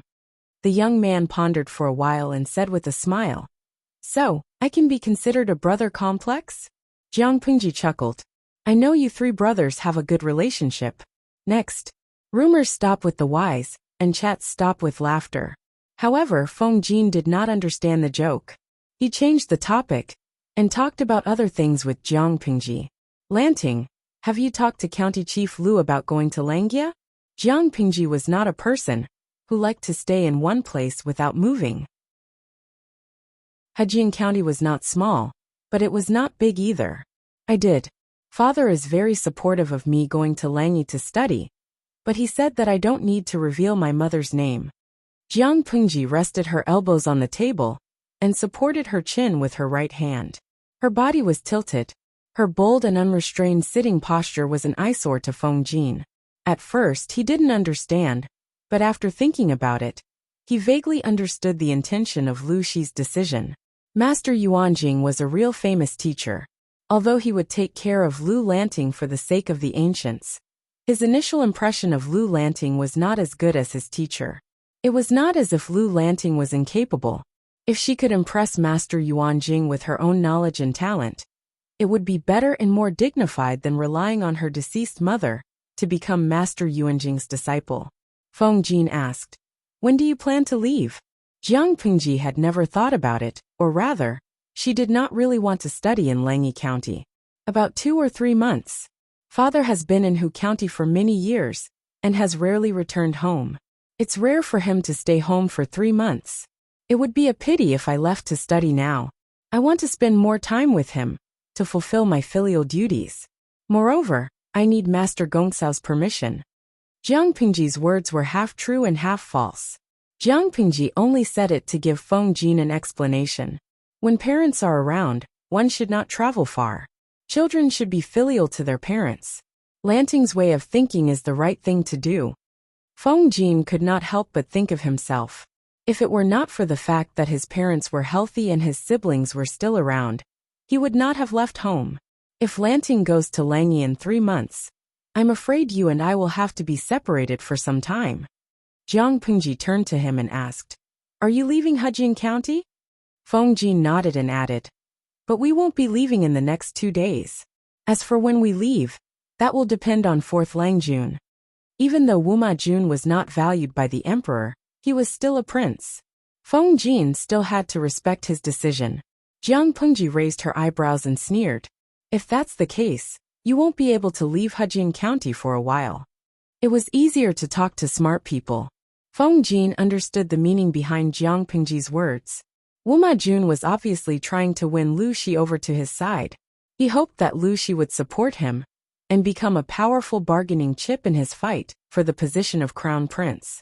Hu County had become a popular place in Dongqing under Lu Shi's years of hard work.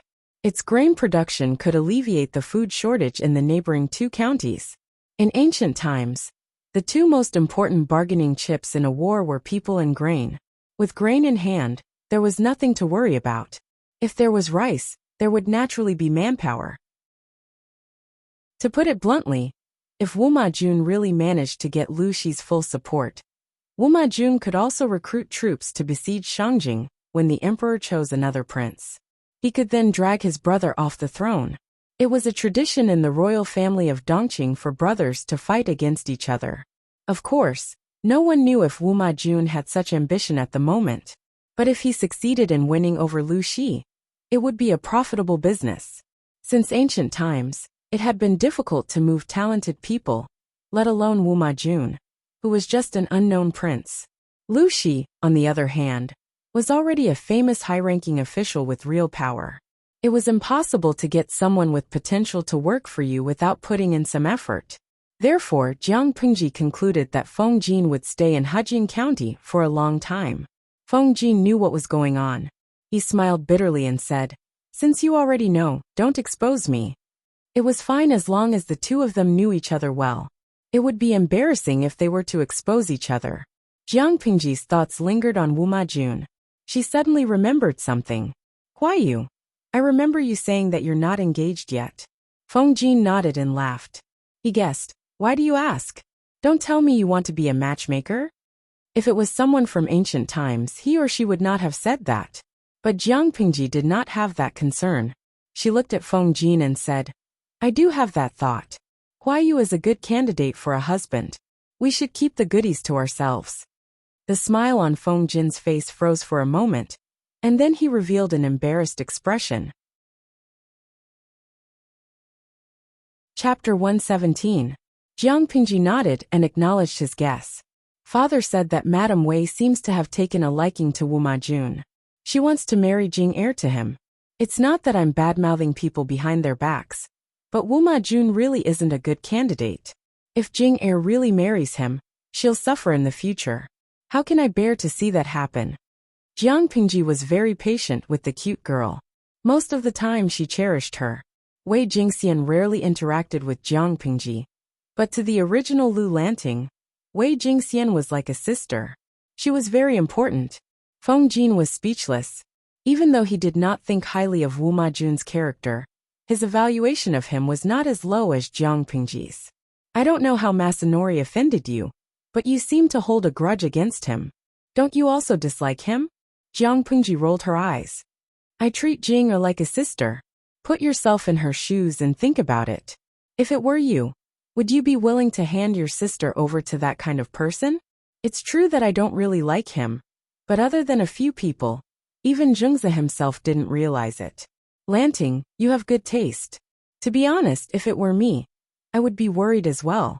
It's just that if you entrust it to me, would you be at ease?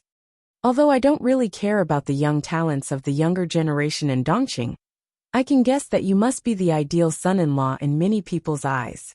I can't be wrong," Jiang Pingji said seriously. "Actually, this is just my own wishful thinking. Just as you said, the marriage of children is decided by their parents. It seems useless to talk about this here." The scenery smiled without saying a word.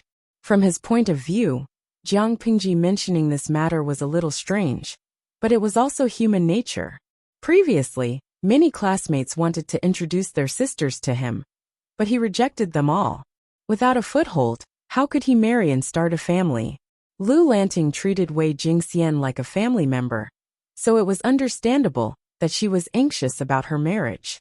The only awkward part was, Wei Jingxian was someone else's daughter, and her parents were still alive. Feng Jin silently turned his head, but a brief image of Wei Jingxian appeared in his mind. She was indeed a quick-witted woman. However, when it came to quick-wittedness, none of the women he had met could compare to the one beside him. Unfortunately, according to County Chief Lu, he had no intention of restoring his identity. If he were to recover, that wouldn't do either. If it were to be made public, Lu Shi's reputation would be completely ruined. Feng Jin comforted her. "Everyone has their own fate. You don't have to worry too much." "I hope so." Jiang Pingji snorted at those words. In ancient times, there were too few reliable men, but she could not expect women to rely on themselves. It was unrealistic. To put it bluntly, she hated every aspect of this era, and women were the most inferior. While they were talking, The carriage had already stopped in front of the spring pavilion. Yes, they did not go to the Lu residence, nor did they go to the place where Feng Jin was staying. Instead, they went to the spring pavilion. It was already late at night, but the street was still brightly lit. The shadows of the people in the street looked especially fleeting under the candlelight. Jiang Pingji went straight to the private room. Lu Shi was sitting by the table with a delicate book in his hand. He was reading the book carefully with his eyes slightly lowered. The performers in the corner of the room were still singing in Wu Nong's soft voice. Wu Ma Jun sat beside him with a happy expression. It was obvious that the atmosphere between them was harmonious. There was hope for them to be friends. "You're back." Lu Shi put away the book and looked up at Jiang Pingji. "Did you have a good time?" "Not bad." Wu Ma Jun almost couldn't keep the smile on his face when he heard the suspicious conversation between the father and son. Not only did the father not blame his son for coming to the brothel to have fun, but he also looked gentle and concerned. It was rare to see that in life. It seemed that the rumor that Lu Shi valued his son was not without reason. Wu Ma Jun could not help but think that Jiang Pingji was more important to him. What Feng Jin was worried about did not happen. Otherwise, he had reason to believe that his bad friend would make him the scapegoat. If that's the case, let's go back. Lu Shi stood up and glanced at Jiang Pingji and Feng Jin. He furrowed his brows and kept a cold face. "If you want to come over to listen to music in the future, remember to inform your mother first." Jiang Pingji nodded. Feng Jin was suspicious. He did not know if it was an illusion. Why did he feel that Lu Shi's attitude toward him was getting colder? Wu Ma Jun wanted to ask Lu Shi to stay, but they were in the spring pavilion, which was not a decent place. It would be ridiculous if he did that. No matter how reluctant he was, he could only watch Lu Shi leave with his son and get into the carriage. "Huayu and Lu Yu's son are really close. We hit it off at first sight," Feng Jin said with a smile. "It's getting late. I'll go back first. Do you still want to stay here?" Wu Ma Jun shook his head. He had come to have fun and relax, but he had wanted to win Lu Shi over. Now that Lu Shi was gone, he was not in the mood to play. He might as well go back. "No, I'll go back with Huayu." In the carriage, Lu Shi was reading the book carefully. Jiang Pingji could feel that he was faking his impatience. "Father, ask whatever you want. You don't have to hold it in." Jiang Pingji took out some dried fruits from a hidden box in the carriage and threw some into her mouth. "Since I came back, you've had doubts about me." Lu Shi did not bother to keep up the pretense. He looked conflicted. His eyes fell on a certain part of Jiang Pingji's clothes. "Are you interested in Feng Huayu?" Jiang Pingji said, "No. Why would you ask that?" Anyone could see that Feng Jin saw her as a good friend, and she saw Feng Jin as a good friend and bestie. "But both of you." Lu Shi's expression became even more conflicted. If the daughter was the son and Feng Jin was the woman, as her father, he could at least ask in a subtle way if the two of them had done anything improper when they went out just now. But the problem was that the person in front of him was his daughter. He could not ask that question no matter how thick-skinned he was. Lu Shi could not ask, but Jiang Pingji was not simple. She followed Lu Shi's gaze and looked at her clothes. The corners of her clothes were stained with dust. "Oh, so that's what happened." She understood immediately. "I didn't press Feng Jin against the wall." "Father, you're thinking too much," Jiang Pingji explained with a serious face. Lu Shi was speechless. Chapter 118. We provide you with wonderful novels to read.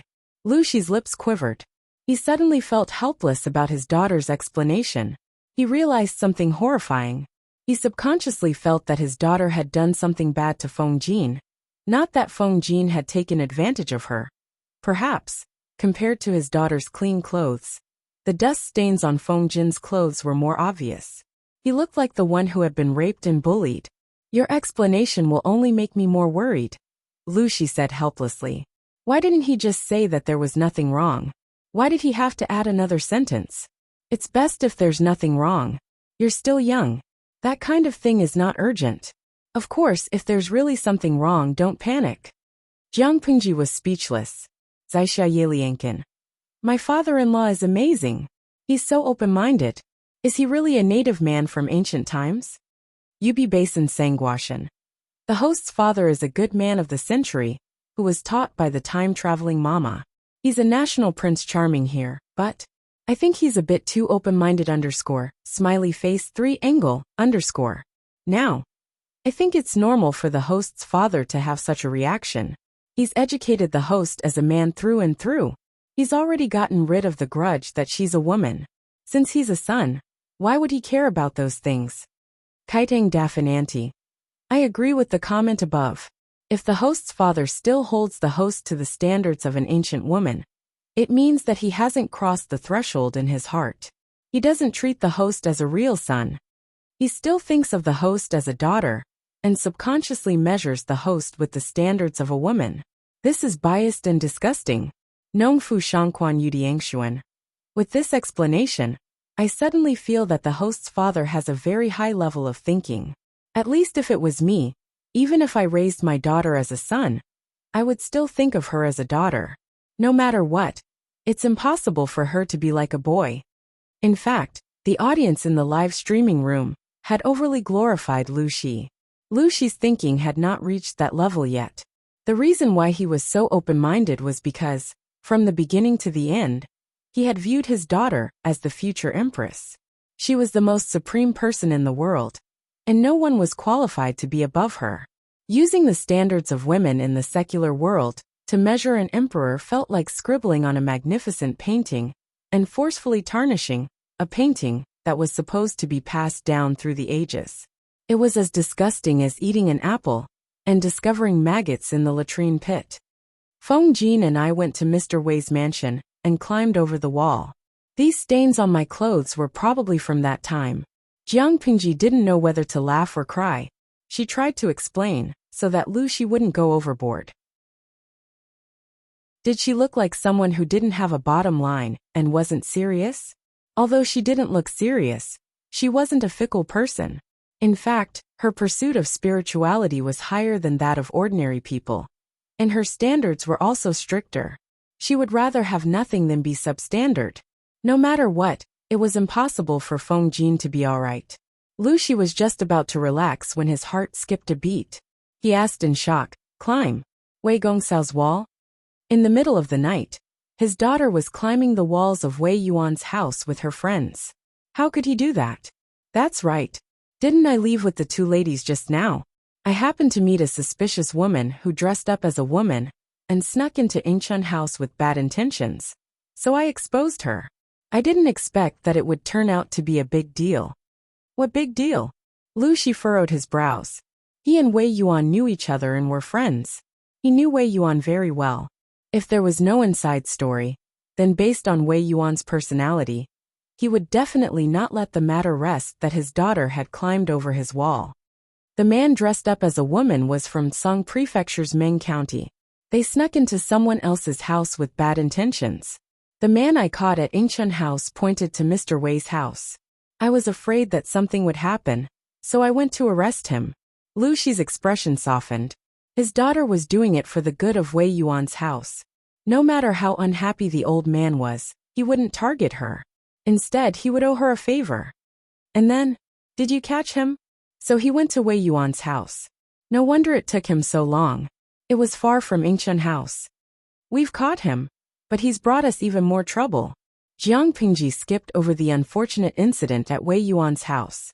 It was a private matter, so she didn't want to waste her breath. According to the information, the leader of the group was from the Mengs in Song Prefecture's Meng County. Lu Shi's eyes flashed when he heard the name Mengs. The Mengs in Song Prefecture's Meng County? Yes. I heard it was caused by a man named Meng Liang. When he was in Meng County, he was lawless. He even brought people to humiliate the wife and daughter of the Mengs family, the county chief of Meng County. He forced them to become bandits. Not only did they rebel against their old master, he even burned down the county chief's mansion.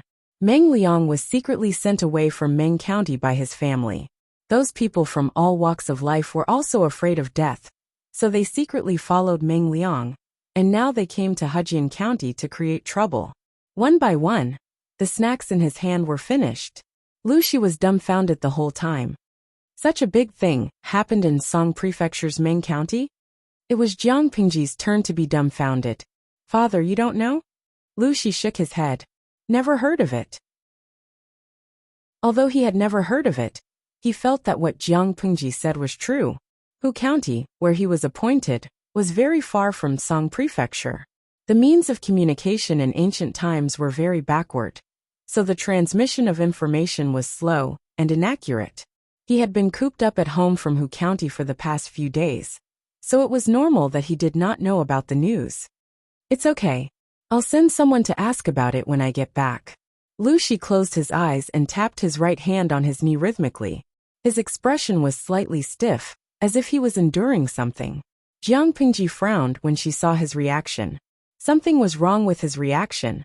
Before she could continue her analysis, Lucy suddenly said, Lanting, you have to learn one thing. See through it, but don't say it. Jiang Pengji averted her gaze and shifted her attention to other things, such as the audience voting. Although the interactive live stream was a little off-topic, Jiang Pengji had strolled around Ingchun House and listened to some tunes, which was in line with the theme. Not to mention that she had given the audience another good show, so the live stream was worth it. System, it's time to settle the score, Jiang Pengji said to the system in her mind. Let them vote after the settlement. The system was already a dead fish, but it was no match for Jiang Pengji in terms of patience. Chapter 119. A genius in a second to remember if you like it. System. Streamer Jiang Pengji's first full interactive streaming has ended perfectly. Dear viewers, are you satisfied? A. Satisfied. B. Average. C. Not satisfied. Before the viewers could click, Jiang Pengji quickly added another sentence, which made the system feel embarrassed and treacherous at the same time. Streamer V. The rating of your streaming experience will affect the level of the streaming room. From level 1 to level 2, the upper limit of 3,000 viewers will increase to 10,000. The higher the rating, the more beneficial it will be for the streaming room to level up. This stream is just a test. If the results are good, additional streams will be held from time to time in the future to satisfy the viewer's curiosity and experience. In other words, if you want to continue watching interesting streams and don't want to wait in line for a spot every day, the faster her streaming room can level up, the better your streaming experience will be. If you give a bad review on purpose, she will always remember it. Because of her words, a few naughty viewers who wanted to give a bad review stopped and gave a good review. System. Host, where is your face? It fell on the ground. Do you want me to pick it up for you? Jiang Pengji sneered and retorted, I'm just using all available resources. It's not against the rules. As for the face on the ground, you can pick it up and paste it on yourself. One of us is shameless, and the other is thick-skinned. What a good match. What's the point of having a face? The system heard the threat and anger in Jiang Pengji's words. It sent out a string of words angrily. Sob, you're bullying me again. You weren't like this before. You don't love me anymore. Jiang Pengji smiled wickedly. I just like watching you watch me act shamelessly, but I can't do anything about it. System. Why did it hate her so much? The votes from 3,000 viewers ended quickly. The system was even faster. The results came out in a few breaths. Of the 3,000 votes, 2,973 were satisfied, 26 were average, and 1 was not satisfied. Jiang Pengji didn't care about the negative review vote. She knew who voted it without looking. Baijuali. QWQ streamer, I repent. Although I know that the content of your live broadcast is very exciting, and I watch it with relish, I was really scared before. Don't be mad at me for giving you a SOZO evaluation. Black Rose. I'm shocked too, but I think the live stream is just SOZO. It's already a lot of face to give them an average rating. Take it or leave it. Then a few people sent similar messages. It didn't seem like they were apologizing, but more like they were doing it on purpose to disgust her. Jiang Pengji's expression was the same as usual. Her heart was unmoved, or she did not care about the content at all. She did not even care about the system. How could she care about the comments of the audience who were separated by a virtual screen and a different dimension? Wouldn't that be making things difficult for him? He quickly glanced at the screen, but on the surface, it looked like his eyes were half closed. as if he was taking a nap. No one could tell what was going on. The system said, although it was your first show, and you used shameless methods, the final result is still very gratifying. 3,000 votes. 2,973 satisfied. In other words, the satisfaction rate was as high as a terrifying 1%. According to the system's contract, if the satisfaction rate was 95% or above, he or she would receive a gold chest. If the satisfaction rate was 80% or above, but below 95%, he or she would receive a silver chest. If the satisfaction rate was 60% or above, but below 80%, he or she would receive a bronze chest. If the satisfaction rate was less than 60%, there would be no additional reward. Jiang Pingji's satisfaction rate was as high as 1%. Without a doubt, she would receive the highest level of gold chest. When the results came out, Jiang Pingji was slightly satisfied with the number. Host V, it's too late today. The live broadcast will end here. Good night, everyone. After that, the virtual screen suddenly turned black. The streamer's status changed from in live broadcast to running on live broadcast. She heard an electronic beep, and the system notified her that she had received a reward envelope with a gold chest inside. The system said excitedly, "Host, do you want to open the chest now?" Jiang Pingji secretly raised her eyebrows and said to the system, "Of course I want to open it, but not now. I'll open it tomorrow." The system was originally waiting for her to show off her luck and open a level-up card in one go. When the streaming room was upgraded to level 2, the system, as a system, would also receive some benefits.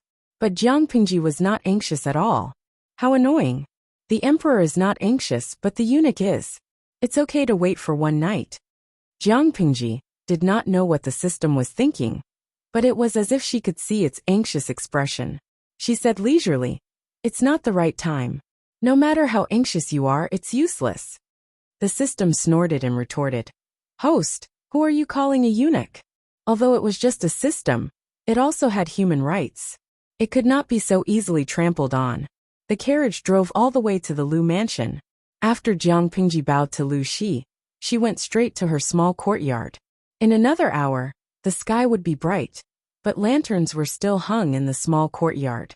The whole small courtyard was brightly lit. The courtyard door was not locked yet. Jiang Pingji entered the courtyard and saw the two maids, Takshu and Xuanmei, leaning against the pillars. They could not hide the tiredness on their faces. They had a plain warm cloak draped over their shoulders, and their heads were nodding. They could fall asleep at any time. Jiang Pingji did not have to guess to know how long they had been waiting outside. Seeing Jiang Pingji return, Takshu and Xuanmei stood up and went forward to put the warm cloak on her. Naturally, they could smell the strong scent of makeup on her. "Langjun, which fox den did you come from?" Takshu, who had a bad temper, could not help but complain after entering the warm room. Xuanmei secretly stared at Takshu, indicating that she should be more obedient and not cross the line. Otherwise, based on what she said just now, she could be accused of not respecting her superiors. A light punishment would be a meal, and a heavy punishment would cost her a month's worth of silver, and she would lose her position as the head maid. Jiang Pingji answered smoothly, "Of course, I came from a nest of beautiful fox sisters." Takshu was speechless and could not continue. In terms of eloquence and shamelessness, the two were not at the same level. How could they compare? "If Takshu is curious about the fox den, I will bring you there to see the world the next time I go out." Takshu glanced at Jiang Pingji. "Langjun, you always make fun of me. Why would a good girl go to such a shady place?" Chapter 120. A genius remembers love in a second? Get up. I didn't think it through. Ordinary women can't go to that kind of place, in case something happens. So, if she wanted to go there one day, she could only go by herself. The hot soup in the loos was kept boiling all night long. Takshu and Xuanmei only had to inform them, and they would bring it over. Jiang Pingji took a good bath and washed away all the makeup and fragrance on her body. "It's still early. Why don't you rest for a while?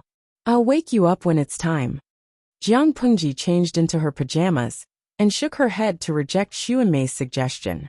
People who had a normal sleep schedule were used to staying up all night. They would definitely be sleepy, but Jiang Pingji was different. As a genetic warrior selected by the Federation, she had undergone a lot of special training, including how to get the sleep the body needed in the shortest time possible. Even an ordinary soldier of the Federation could go 3 to 5 days without sleep, let alone her. I'm not sleepy yet. Move the books in the study over. I'll read for a while. I'll pay my respects to my mother when it's daybreak. She was still awake and in good physical condition. She didn't need sleep at all. With the candlelight on the table, Jiang Pingji supported her chin with one hand and tapped the table rhythmically with the other. According to the Great Universal Geographical Map, Sangzhou was a battleground for military strategists. It was easy to defend and difficult to attack. They could retreat by relying on the natural defenses. They could attack by taking advantage of the terrain, water flow, and complicated terrain. It was difficult for ordinary troops to conquer. It was also the connecting point between Dongqing and the other two countries. There were 3 natural defenses in Sangzhou: Hanchang Pass, Zhanjiang Pass, and Yumen Pass. It was a battleground for military strategists. Apart from the natural defenses, another important reason was that the water and land routes there were quite developed. Whether it was transporting food or troops, it had advantages that other places didn't have. It could be said that if they could take down the 3 natural defenses, Hanchang Pass, Zhanjiang Pass, and Yumen Pass, it would basically expose the hinterland of Dongqing to the enemy. Then it would be a flat land for strong troops to conquer. With the convenient water and land routes, the fall of Dongqing would be inevitable. Jiang Pingji frowned. She knew the importance of Sangzhou as soon as she saw the Great Universal Geographical Map. It didn't make sense that the Mengs didn't know the importance of Sangzhou. Even though he knew the importance of the matter, he still allowed Meng Liang to court death and incite the anger of the people. She did not know what to say. But then again, Meng Liang is so fearless. Isn't it because of the Meng's profound background that gives him the confidence to commit crimes? On a smaller scale, it's just a dishonorable son of a noble family provoking the people. But on a larger scale, he's courting death. Usually, the Mengs would have found a way to suppress the matter of Meng Liang and turn it into a small matter. But now, this matter was like a small flame that seemed to be going out at any time. But it could cause a series of chain reactions and eventually lead to a big fire. Unfortunately, she was now in Hejian County and did not know much about the situation in Sangzhou, so she could not make further judgments. After looking at the Great Universal Geographic Map of Dongqing for a long time, Jiang Pingji put away her things. The sky outside was completely bright. Takshu and Xuanmei led the other maids to deliver a set of toiletries on the dot. Jiang Pingji splashed her face with warm water to clear her head. Langjun, do you have any plans today? Father won't be able to get up for the time being. Ask the housekeeper to prepare the carriage. I'll go to Shangfu Temple first. I'll be back around noon. If Father asks, tell him that I went to Shangfu Temple to visit Master Liaochen. Father will understand. If anyone from the farm comes to pass on a message, remember to write it down, and I'll deal with it when I'm back. Jiang Pingji spoke quickly like a machine gun. The system was still thinking about the gold chest. Why did the hosts go to Shangfu Temple to look for that old monk? Jiang Pingji smiled mysteriously and did not give a precise answer. But the system soon knew her purpose. She climbed up thousands of steps to Shangfu Temple. Unsurprisingly, Jiang Pingji found a monk waiting for her outside the temple. Although the old monk was a bit strange, he had some abilities that were not known to outsiders. Jiang Pingji thought that the monk must have known she was coming when she was still at the foot of the mountain. Didn't he say that her murderous aura caused the Buddha's aura in the temple to move? Liaochen was still in the meditation room. Jiang Pingji walked up to him and sat on the cushion opposite him. I wonder what brings you here today, young benefactor? Master Liaochen chanted the name of Buddha and twirled the prayer beads in one hand. Master, you knew about the Ziwei Emperor's aura just by looking at my face. What else can you see today? Did she come to provoke me behind Master Lu's back? Liaochen carefully looked at Jiang Pingji's face. Other than the fact that the Emperor's aura was thicker and more solid than before, there seemed to be no other changes. Jiang Pingji saw that he did not understand her meaning. Her fingers tapped on the table, and she had to be more direct. How's my luck today, Master Liaochen? Did she come all the way to see him just to ask such a useless question? The system. It seemed to understand its host's thoughts a little. Master Liaochen deliberated and said, looking at your face, your luck is naturally excellent. You are not affected by the evil aura, and your luck is high and vigorous. Evil creatures have brains too, okay? In actual fact, just based on the baleful aura around her that was so dense that it could not be dispersed, even if there were evil spirits, they would take the initiative to hide far away. Others were afraid of ghosts, but when it came to her, it was the worry of ghosts. Oh, thank you for your guidance, Master. Jiang Pingji clasped her hands together and made a gesture that was not very standard. Master Liaochen was dumbfounded. Even though he was a highly respected monk, he still had some doubts in his heart. What kind of scheme did this young benefactor in front of him have? In fact, it was as simple as the system guessed. Jiang Pingji only treated Master Liaochen as a human luck testing machine. Today's luck was good, and it was suitable to draw a gold chest. The system, damn idiot. Since she was already here, she asked all the questions she needed to ask to avoid leaving a knot in her heart. Master Liaochen, there is one thing I don't understand. Who else can see through the so-called Ziwei Emperor's aura like you? Jiang Pingji felt that this question had to be asked clearly, in case she did not know how she was attacked. You don't have to worry about this, young lady. Master Liaochen smiled and stroked his beard. Earlier, I told you that one wrong thought could cut off your chances of ascending to the highest position. This is not absolute. You are not the only one who possesses the Ziwei Emperor's aura. Chapter 121. Master Liaochen nodded. Young almsgiver has quite the spiritual root. That is indeed what he meant. Although that was what he said, the person in front of him had the densest Ziwei Emperor qi that the old monk had ever seen in his life. When Jiang Pingji heard what he said, she felt much more at ease. On the other hand, this so-called Ziwei imperial aura was practically useless. Whether it was strong or weak, it was the person who affected it, not the other way around. No matter how rich it was, it couldn't turn a drunkard into a wise ruler. No matter how faint it was, it couldn't turn a wise gentleman into a sneaky villain. The relationship between the Ziwei imperial aura and a person should be that the latter determine the strength of the former, not the other way around. Young benefactor, are you worried that someone will see through this and harm you? Master Liaochen suddenly smiled. If that's the case, then young benefactor can rest assured. Anyone who has this kind of eyesight, if it's not someone who has an indifferent temperament, then it's someone who lives in seclusion. No matter what kind of people they were, they would not easily get involved in the changes of the world. The general trend of the world, after being united for a long time, must be separated, and after being separated for a long time, must be united. This was a process that had to be experienced, and it was not something that could be controlled by mere manpower. More importantly, to put it bluntly, there were less than 5 people in the 5 kingdoms who were at the same level as him. Dongqing alone had 6 states and 21 counties. The land area of the other 4 countries could only be larger. In addition to the vast territory of the foreign tribes, no one knew how vast this world was. How small was the probability of meeting a few people in such a vast territory? Even if he was a blind cat bumping into a dead mouse, he wouldn't run into 4 or 5 of them one after another, right? If it really happens, please forgive me. Descending the mountain was much faster than ascending it. Jiang Pingji's wooden clogs were so fast that they seemed to be flying. Soon, she arrived at the foot of the mountain, where Shangfu Temple was located.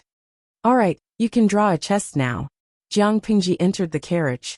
The coachman skillfully raised the whip and drove the horse back. The system complained about its incompetence. I really don't want to admit that you're the host. I came all the way here just to see today's luck. No matter how the system ridiculed her, Jiang Pingji remained unmoved. She opened the system mailbox and opened the golden box inside the envelope. He pressed the confirm button in the air, and the box suddenly shattered. The pieces floated in the air and slowly solidified. When the golden shimmer dissipated, a golden card the size of a poker card appeared in front of her.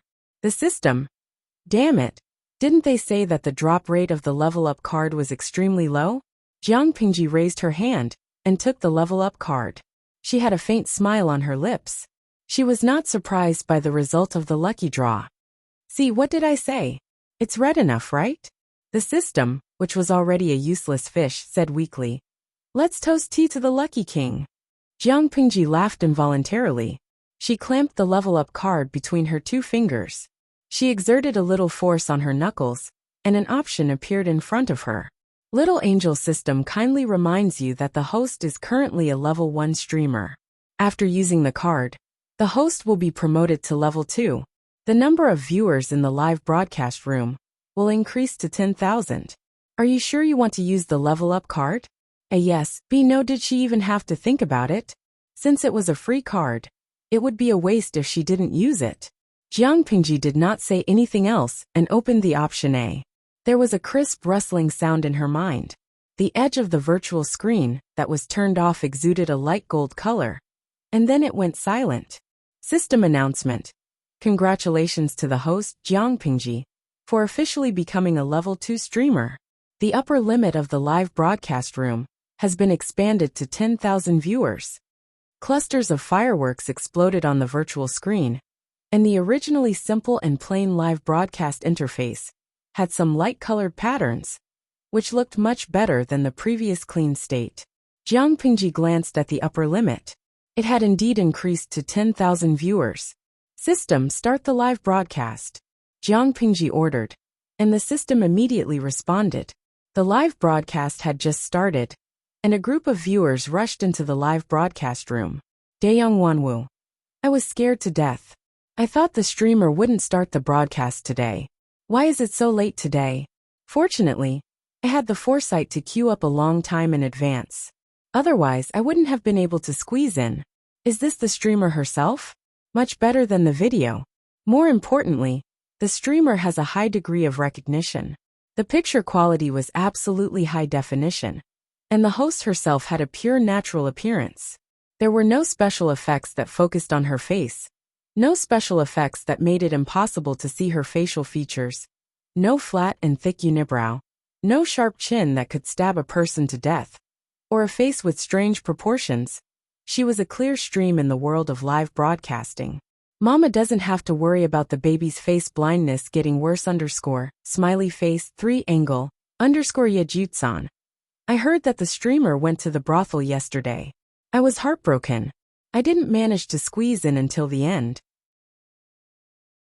I could only go to the Baidu forum to watch the video. I enjoyed it for a long time. And the more I watched, the more I regretted not watching. Kulele Yile. Why do I feel that the number of bullet screens today is much higher than before? You sick people, your hands are too fast. When the viewers enter the live broadcast room, they usually don't look at the number of viewers. However, the number of bullet screens on the screen is abnormal. Jojo 81. Wow! Did I see it wrong? Why are there 10,000 viewers? Jiang Pingji's live broadcast room was somewhat famous in that dimension. It spread in a small circle and attracted more attention. What do the viewers who are always chasing updates complain about the most? Of course, it was not easy to get a seat in the live broadcast room. There were only 3,000 viewers, and it was impossible to get a seat if the internet speed was slow. What about now? Were their eyes playing tricks on them? Host V. This live broadcast room has officially been upgraded. It can now accommodate 10,000 viewers. Asterisk caret underscore underscore caret asterisk. Faced with Jiang Pingji's bullet screen that was suspected of acting cute, many viewers felt that the contrast was cute. The streamer's words and actions were usually cold or domineering and fierce. When did she have such a soft and cute side? However, when the two completely different styles blended together, there was a different kind of cute contrast. This caused many old viewers to make a ruckus, and the bullet screen was in a mess. Jiang Pingji rarely took the initiative to communicate with the viewers in the live broadcast room. It was the same this time. After explaining a little about the increase in the number of viewers in the live broadcast room, she returned to her usual self and sat quietly in the carriage. The coachman drove the carriage steadily and skillfully. Lu Shi slept until noon. His pajamas were wrinkled, and his long hair was a little messy. Sitting on the bed, he saw the light coming through the door. His eyes showed some confusion, but he quickly regained his clarity.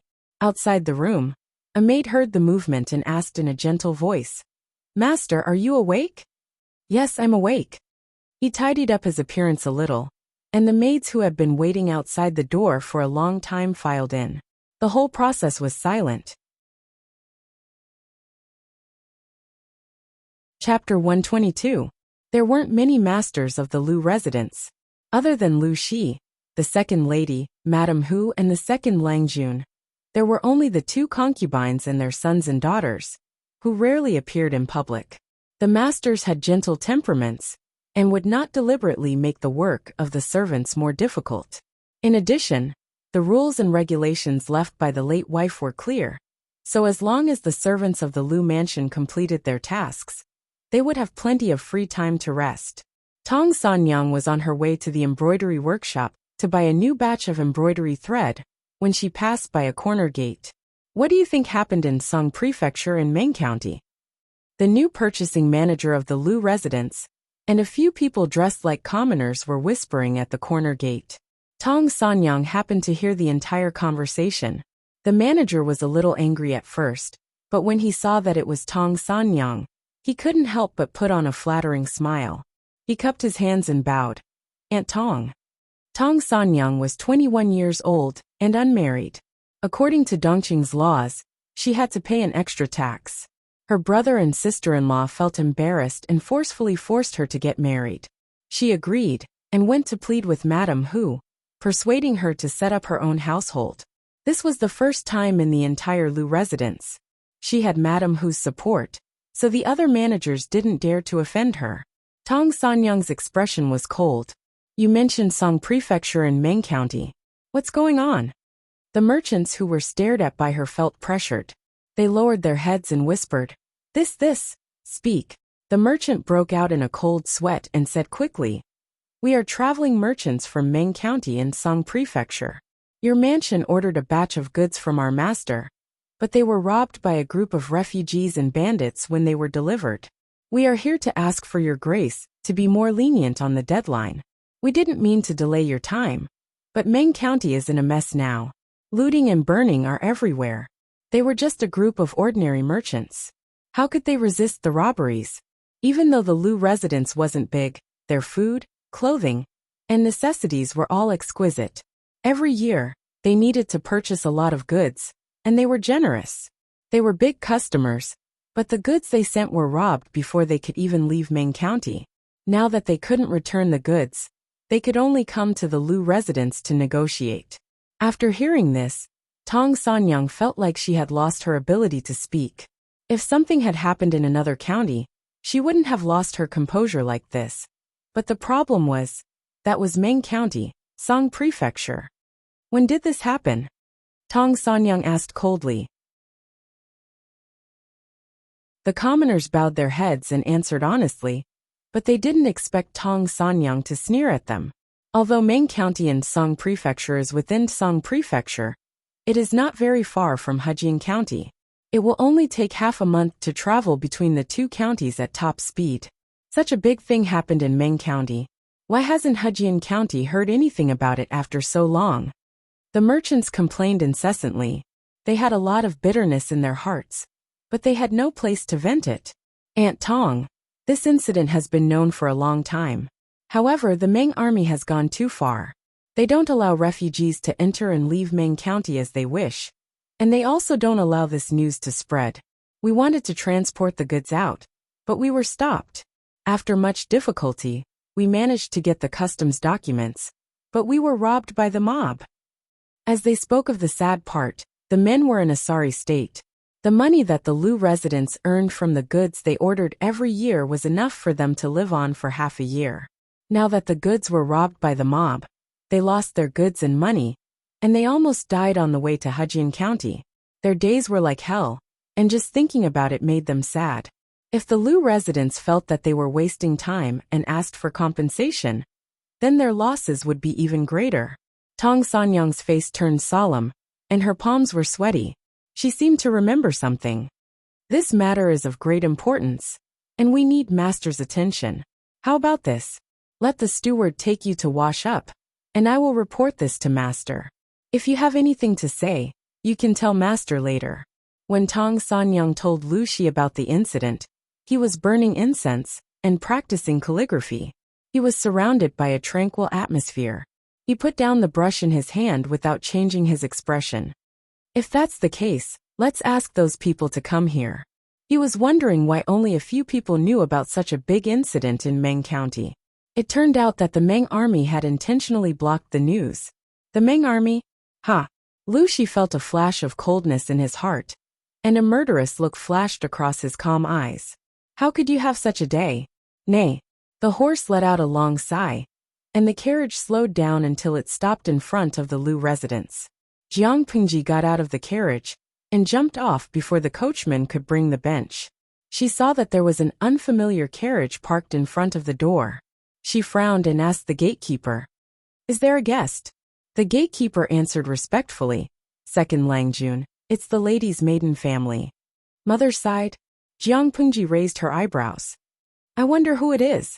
Because Lu Shi had gone to Hu County to take up his post, the women in the family rarely went out. They rarely interacted with Lu Shi's family, not to mention the second lady's maiden family in Langyi County. They would only interact with each other during festivals, but they rarely interacted with each other. Wild beasts had a strong desire to possess their own territory. They would sense the presence of a stranger.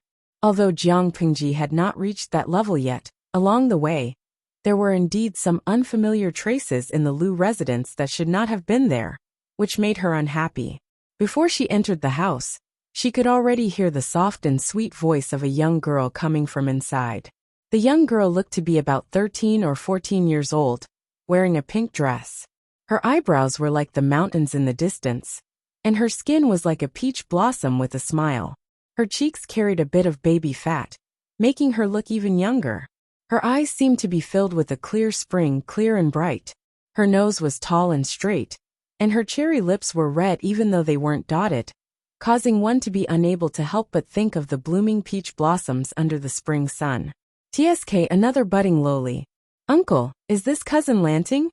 the girl asked Lu Shi with a smile when she turned her head to see Jiang Pingji. Jiang Pingji did not need to look at the streaming room to know that the bullet screen was full of screams and howls. No matter which world it was, there was no shortage of good-looking people. "You are courting death. Oh, so cute. She has a clear voice and a soft body. She's a pure, natural loli. Lao Siji Lianming. I've realized that so far, the overall appearance of the host's world is really good. There are almost no crooked people. At the very least, they have good facial features. Stop crying. It's a paradise for those who are obsessed with looks." Jiang Pingji glanced at the girl coldly. "Host V, what's so cute about a stick?" Everyone in the streaming room was dumbfounded. Chapter 123. What does that mean? I understand. Jiang Pingji pretended to be cold, but Lu Shi smiled. "Yes, this is Lanting." He didn't want to continue the introduction. The girl seemed to realize that, and she looked embarrassed. Jiang Pingji sat down. She seemed to be looking at the tea in her cup, but she was actually sizing up the girl. And Lu Shi. There was nothing much to say about the girl. She pretended to be smart, but she was full of flaws. Jiang Pingji believed that even if the girl was blind, she would still be able to smell the unbearable stench on her. What was interesting was Lu Shi's attitude. Even though the man maintained a seemingly intimate but actually distant smile and treated the guest seriously, from his eyes and the slight changes in his facial muscles, as well as the movements of his fingers, it was clear that he hated the girl very much. No, it was not enough to say that he hated her. It was more like finding the dishes on New Year's Eve filled with rotting animal corpses and other creatures' excrement. It was disgusting.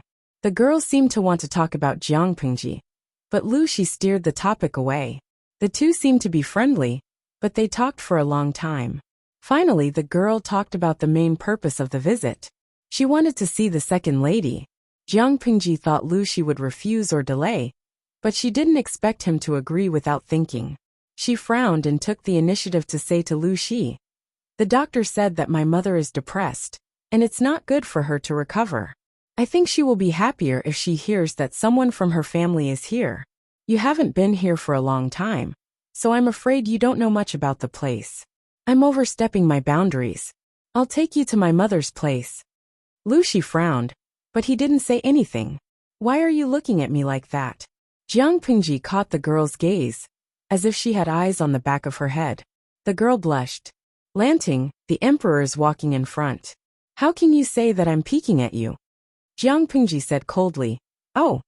Everyone was dumbfounded. The viewers in the streaming room were waiting for her to gain favor with the Lolita. "Ho Dandan. Streamer, you can't be like this. QWQ should communicate more with lowly girls." Zheng Gang. "I feel that the host's reaction is not quite right. She seems to be holding back some big move." Lao Ciji Lianmeng. "Can I say that as an old driver, I already understand the host's intention? There was something fishy about that girl. The keywords old driver, and the young lady is fishy." Extended, it meant that the words Jiang Pingji had just said were meaningful. All of a sudden, all the viewers in the live streaming channel expressed, "Thinking about it is terrifying." However, there were also innocent children who didn't understand and asked questions. Yigwagwangspatajupi. "Why do I feel like you all understand? Can someone explain?" Everyone expressed that it was rare to find a clean and pure seedling among a group of dirty old drivers, so it was better not to pollute it. Unexpectedly, Jiang Pingji intervened. "Host V, you'll know when you're old enough. Eating grapes, spitting grape skin, eh?" There were so many bullet screens, but the host saw me and even replied. I felt so honored. Jiang Pingji smiled in her heart. She didn't just pay attention to one person's bullet screen. She saw everyone's bullet screen clearly. The two of them were quite lucky. The second lady had just woken up and seemed to be in good spirits. Hearing Jiang Pingji's message, the second lady was slightly startled. She frowned and said, "Help me up." She sat in front of the dressing table and looked at her haggard face in the bronze mirror. Her expression was indifferent as she let the maid help her with her makeup. Her long hair was tied up in a bun. Because she was still sick, she didn't have many accessories on. She only wore 2 hairpins for decoration, so she didn't look too shabby. She had changed out of her wrinkled pajamas and changed into casual clothes that still had the fragrance of honey locust. With the help of the maid, she no longer looked haggard and tired. Instead, she looked more languid and elegant. "That's good. Let's go see that." The second madam's tone was stiff for a moment, before a beautiful smile bloomed on her face. She gave off a domineering and oppressive aura. "My good niece." The second lady's strong aura was similar to the arrogant madam who, for a moment, some of the inexperienced maids muttered to themselves, but they didn't dare to express their thoughts. Instead, they were even more respectful. Jiang Pingji saw the tidied-up second lady, sitting in the main seat of the main room. Her eyebrows twitched. What she feared would come true. "Mother, you look much better than yesterday," Jiang Pingji said calmly. Jiang Pingji said calmly. She wanted to block the line of sight between the girl and the second lady. Unfortunately, the body she was in was that of a 12-year-old child. It had yet to fully develop, and it was almost a head shorter than the girl behind it. "And this is..." The second lady nodded and looked at Jiang Pingji lovingly. When she saw a familiar girl behind Jiang Pingji, her smile stiffened uncontrollably. She quickly regained her composure and teased Jiang Pingji with a smile. "Which family are you from? You look so beautiful and adorable. Could it be that you brought her here today because you're pleased with her?" It was Jiang Pingji's turn to be speechless. She said with a straight face, "Mother, please don't tease me anymore. I don't want to ruin her reputation."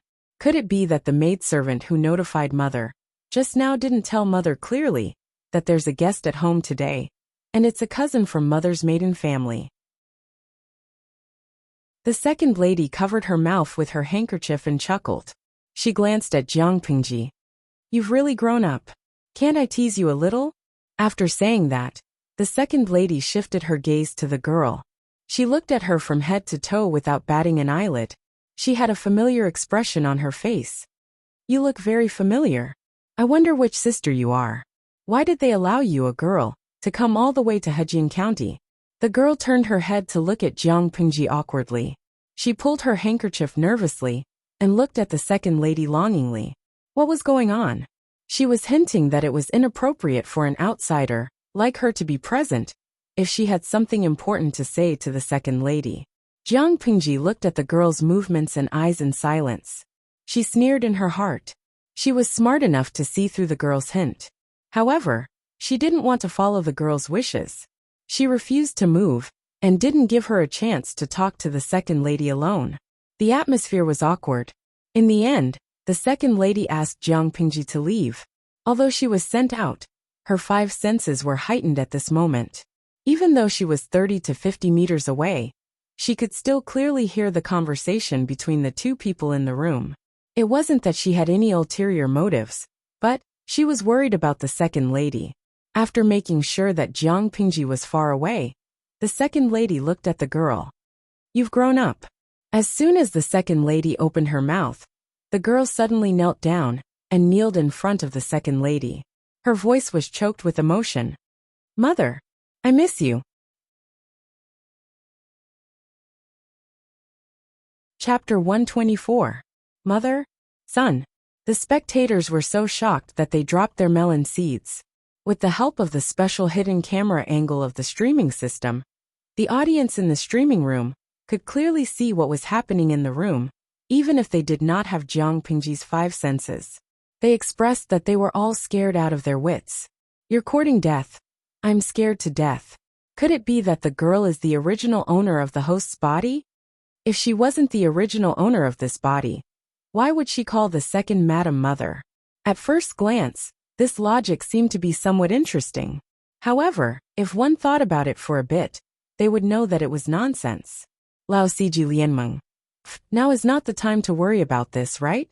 Didn't you hear that sound? Although the young man's voice was still changing, and it was difficult to distinguish whether he was male or female, if one listened carefully, one could still distinguish that there was a big difference between a male and female voice. The voice that the youth blurted out just now was clearly that of a youth, not a girl. In other words, Jiang Pingji's sh*t stirrer had a deeper meaning. She was really a girl. The viewers in the live stream room clutched their chests, expressing that they were hurt, feeling that they had fallen into a trap. Why would a man dress up as a girl? They could understand cosplay as a hobby, but it shouldn't be built on the basis of hurting their young hearts. Where's your sincerity? Fed to the dogs. It was as if someone had finally managed to hook up with a goddess. After going through a lot of trouble, the two of them agreed on a time, entered the room, and even took off their pants. In the end, the goddess told him that she was a man with a penis, and that he could only endure it. Smiley face 3 angle. Wanyan Lulikan. Where's the basic trust between people? What about trust? What about trust? Why did they have to hurt each other? Of course, there were also people who were gloating. Cafeteria Daffinanti, it's so cute.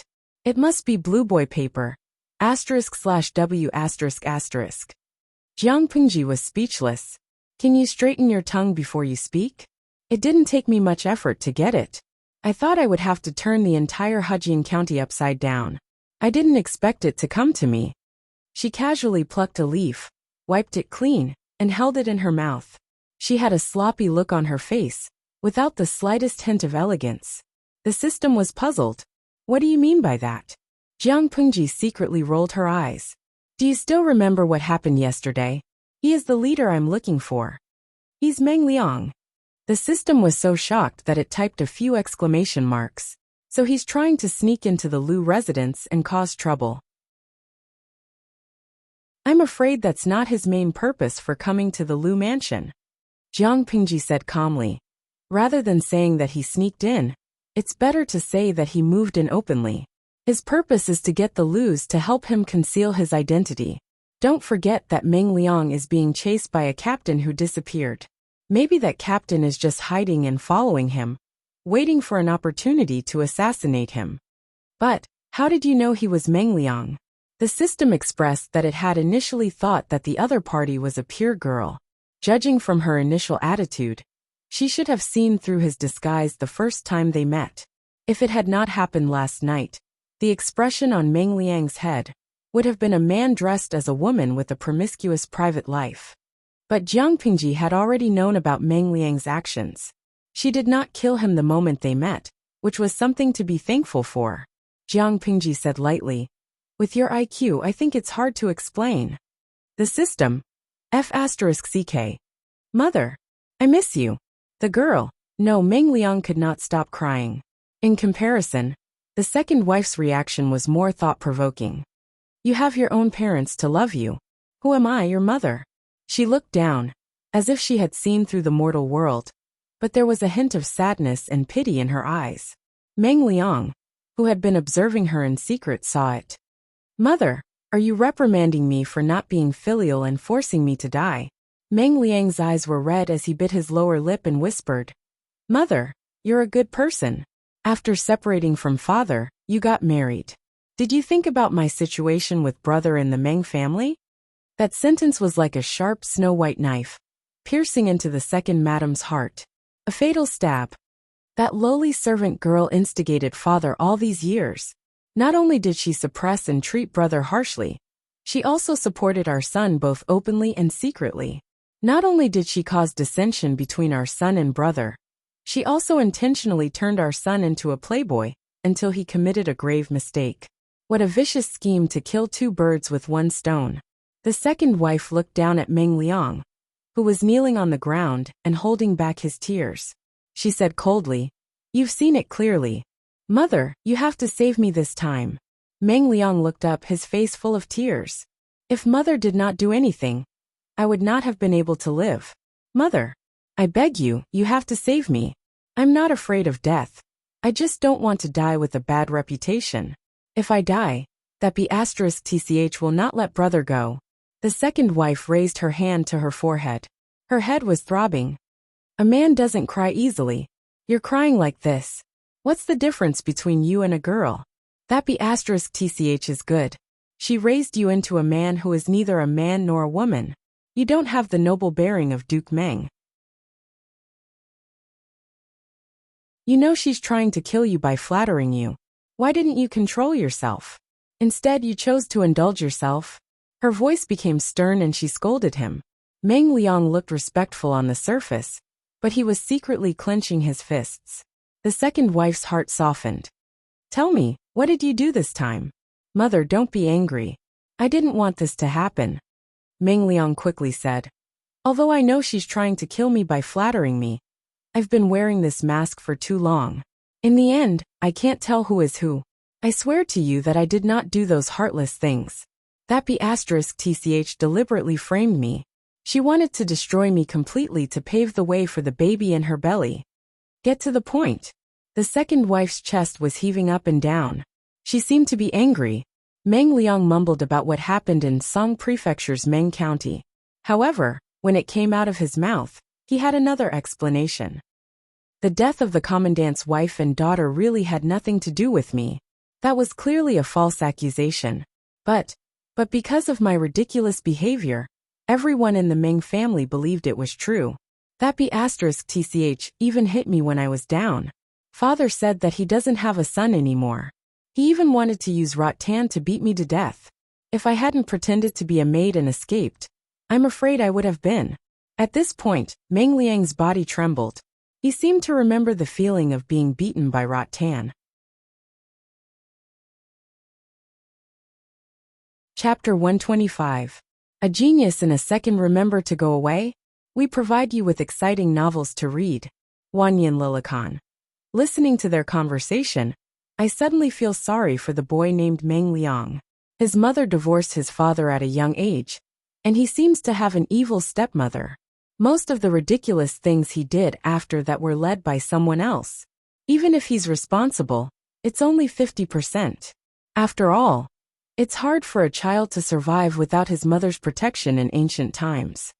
Cafeteria Daffinanti. Seeing him cry so pitifully makes my heart ache. He was almost beaten to death by his father, and he had to disguise himself as a woman to escape. After escaping, he took the blame, and was chased by some military officer. He's still young, just a kid. People with good looks were always more likely to receive preferential treatment. After learning about Meng Liang's tragic experience, a large number of viewers in the streaming room switched sides and expressed their sympathy for the boy. Of course, there were also a small number of viewers who disagreed with the sentiment. Tuta Faccio. Smiley face 3 angle. Although I was also shaken, the host didn't seem to have any reaction. I even felt that the smile on her face was a little sarcastic. Based on my trust in the host's intelligence, I felt that Meng Liang didn't deserve any sympathy. Lanky Yubuz. I agree. If I don't want to be slapped in the face by the plot twist, I'd better take the host's side. Jiang Pingji held a leaf in her mouth, multitasking. She watched the bullet screen while paying attention to the touching meeting between the mother and son in the room. At the same time, a bunch of data about the second lady flashed in her mind, slowly forming a clear outline. Up until the end of the mother and son conversation, what Jiang Pingji was worried about didn't happen. Meng Liang behaved the whole time. That night, when the second lady came out to have dinner with her family, Madame Hu said that she wasn't feeling well. The two of them were like kings who didn't see each other. Jiang Pingji followed the rule of not talking during meals and finished a portion of food for 3 people. She forgot to mention that when the maid served her, the rice in the bowl was compacted, and the meat and vegetable dishes were plentiful. Maybe it was more than 3 people's portions? Thinking about how the others ate like cats, she felt that she probably ate 4 or 5 people's portions. Although Meng Liang was the second lady's son, he was still considered an outsider in the Lu manor, and couldn't stay in the inner court for too long. Father. Jiang Pingji sat in front of the desk and practiced her handwriting.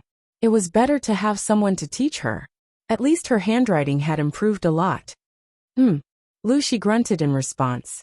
She put down her pen and asked seriously, that Meng Liang, is he really mother's biological son? Lu Shi's eyes flashed with a hint of playfulness and helplessness. Nominally, that should be the case. On the other hand, it isn't. Jiang Pingji asked. Lu Shi was choked by the rhetorical question, but he didn't want to reveal everything so quickly.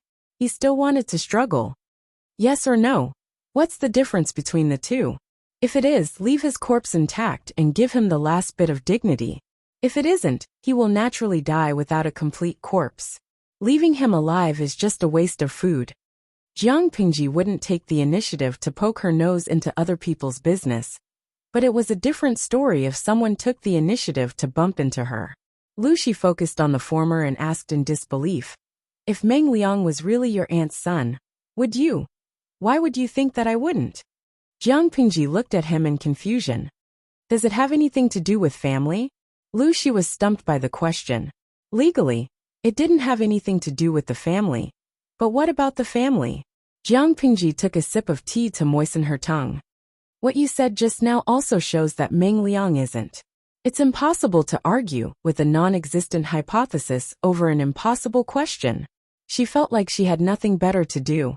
Lu Shi couldn't help but blush when he heard what she didn't finish. Meng Liang did evil, so someone will punish him. Even if Meng Liang did deserve to die, he didn't understand why his daughter was so eager to kill him. For justice? First of all, Meng Liang is a child of the Mengs. He is loved by his parents and elders.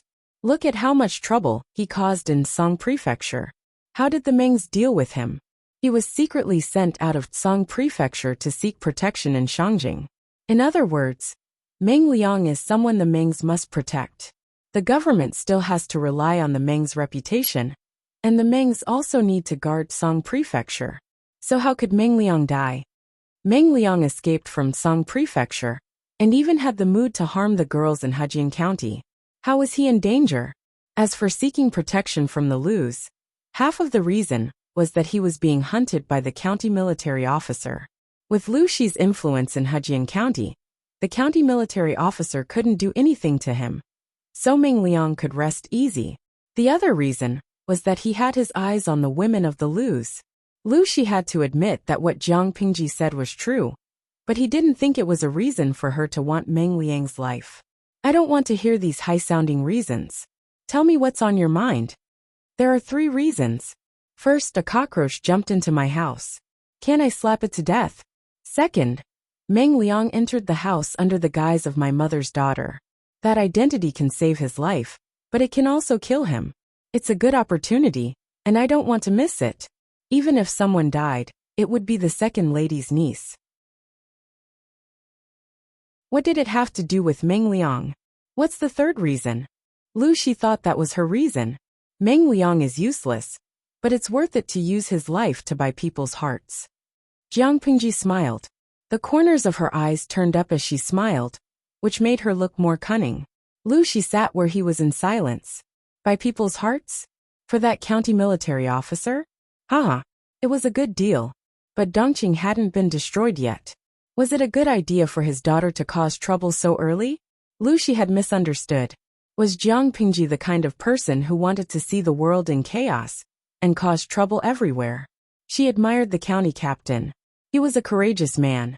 Coincidentally, Meng Liang was in her hands. Coincidentally, the troop that she was training was lacking a courageous leader. So, why not have the best of both worlds? Save the county captain, get rid of Meng Liang, and find an alpha wolf for the troop? As the saying goes, a good leader can change the atmosphere of an army.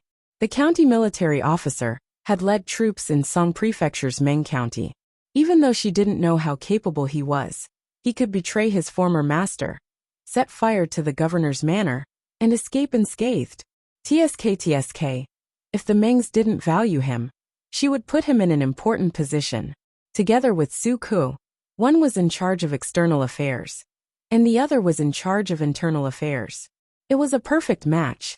As for whether or not the other party was willing to submit, it was not a problem for him to go from a county military officer to a small leader of a small troop.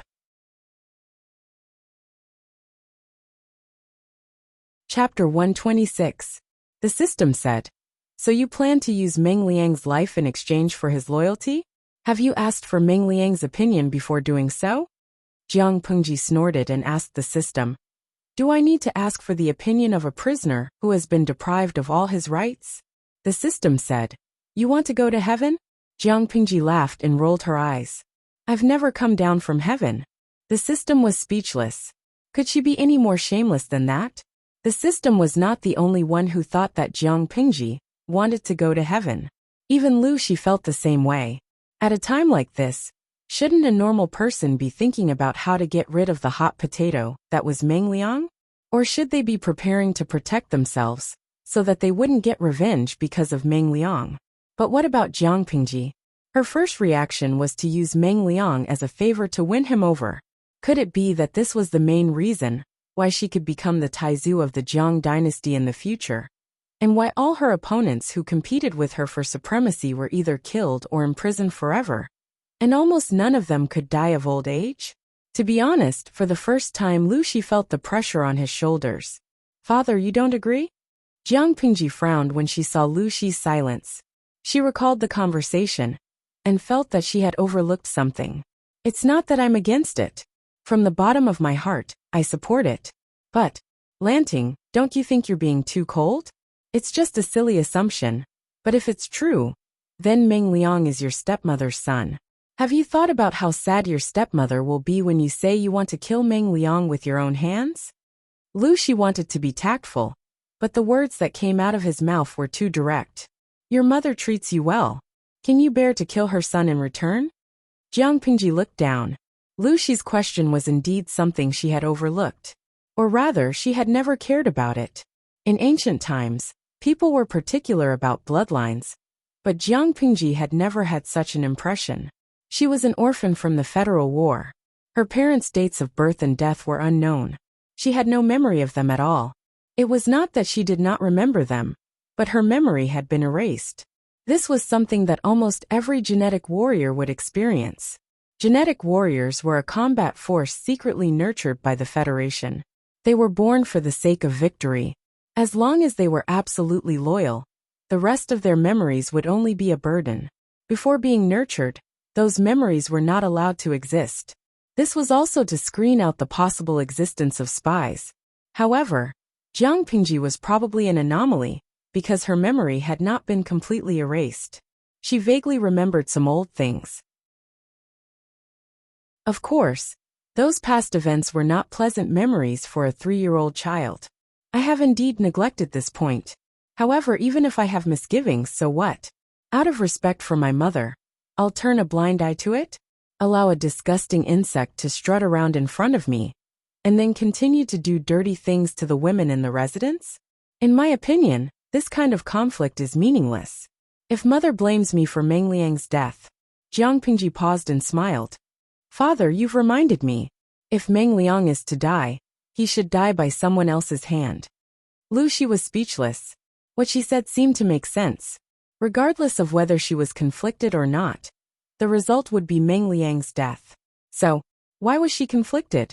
She expressed her struggle through her rich and painful inner thoughts. She expressed that she cared about the second lady's feelings. And then she continued to do what she had to do after the pain. Meng Liang still had to die.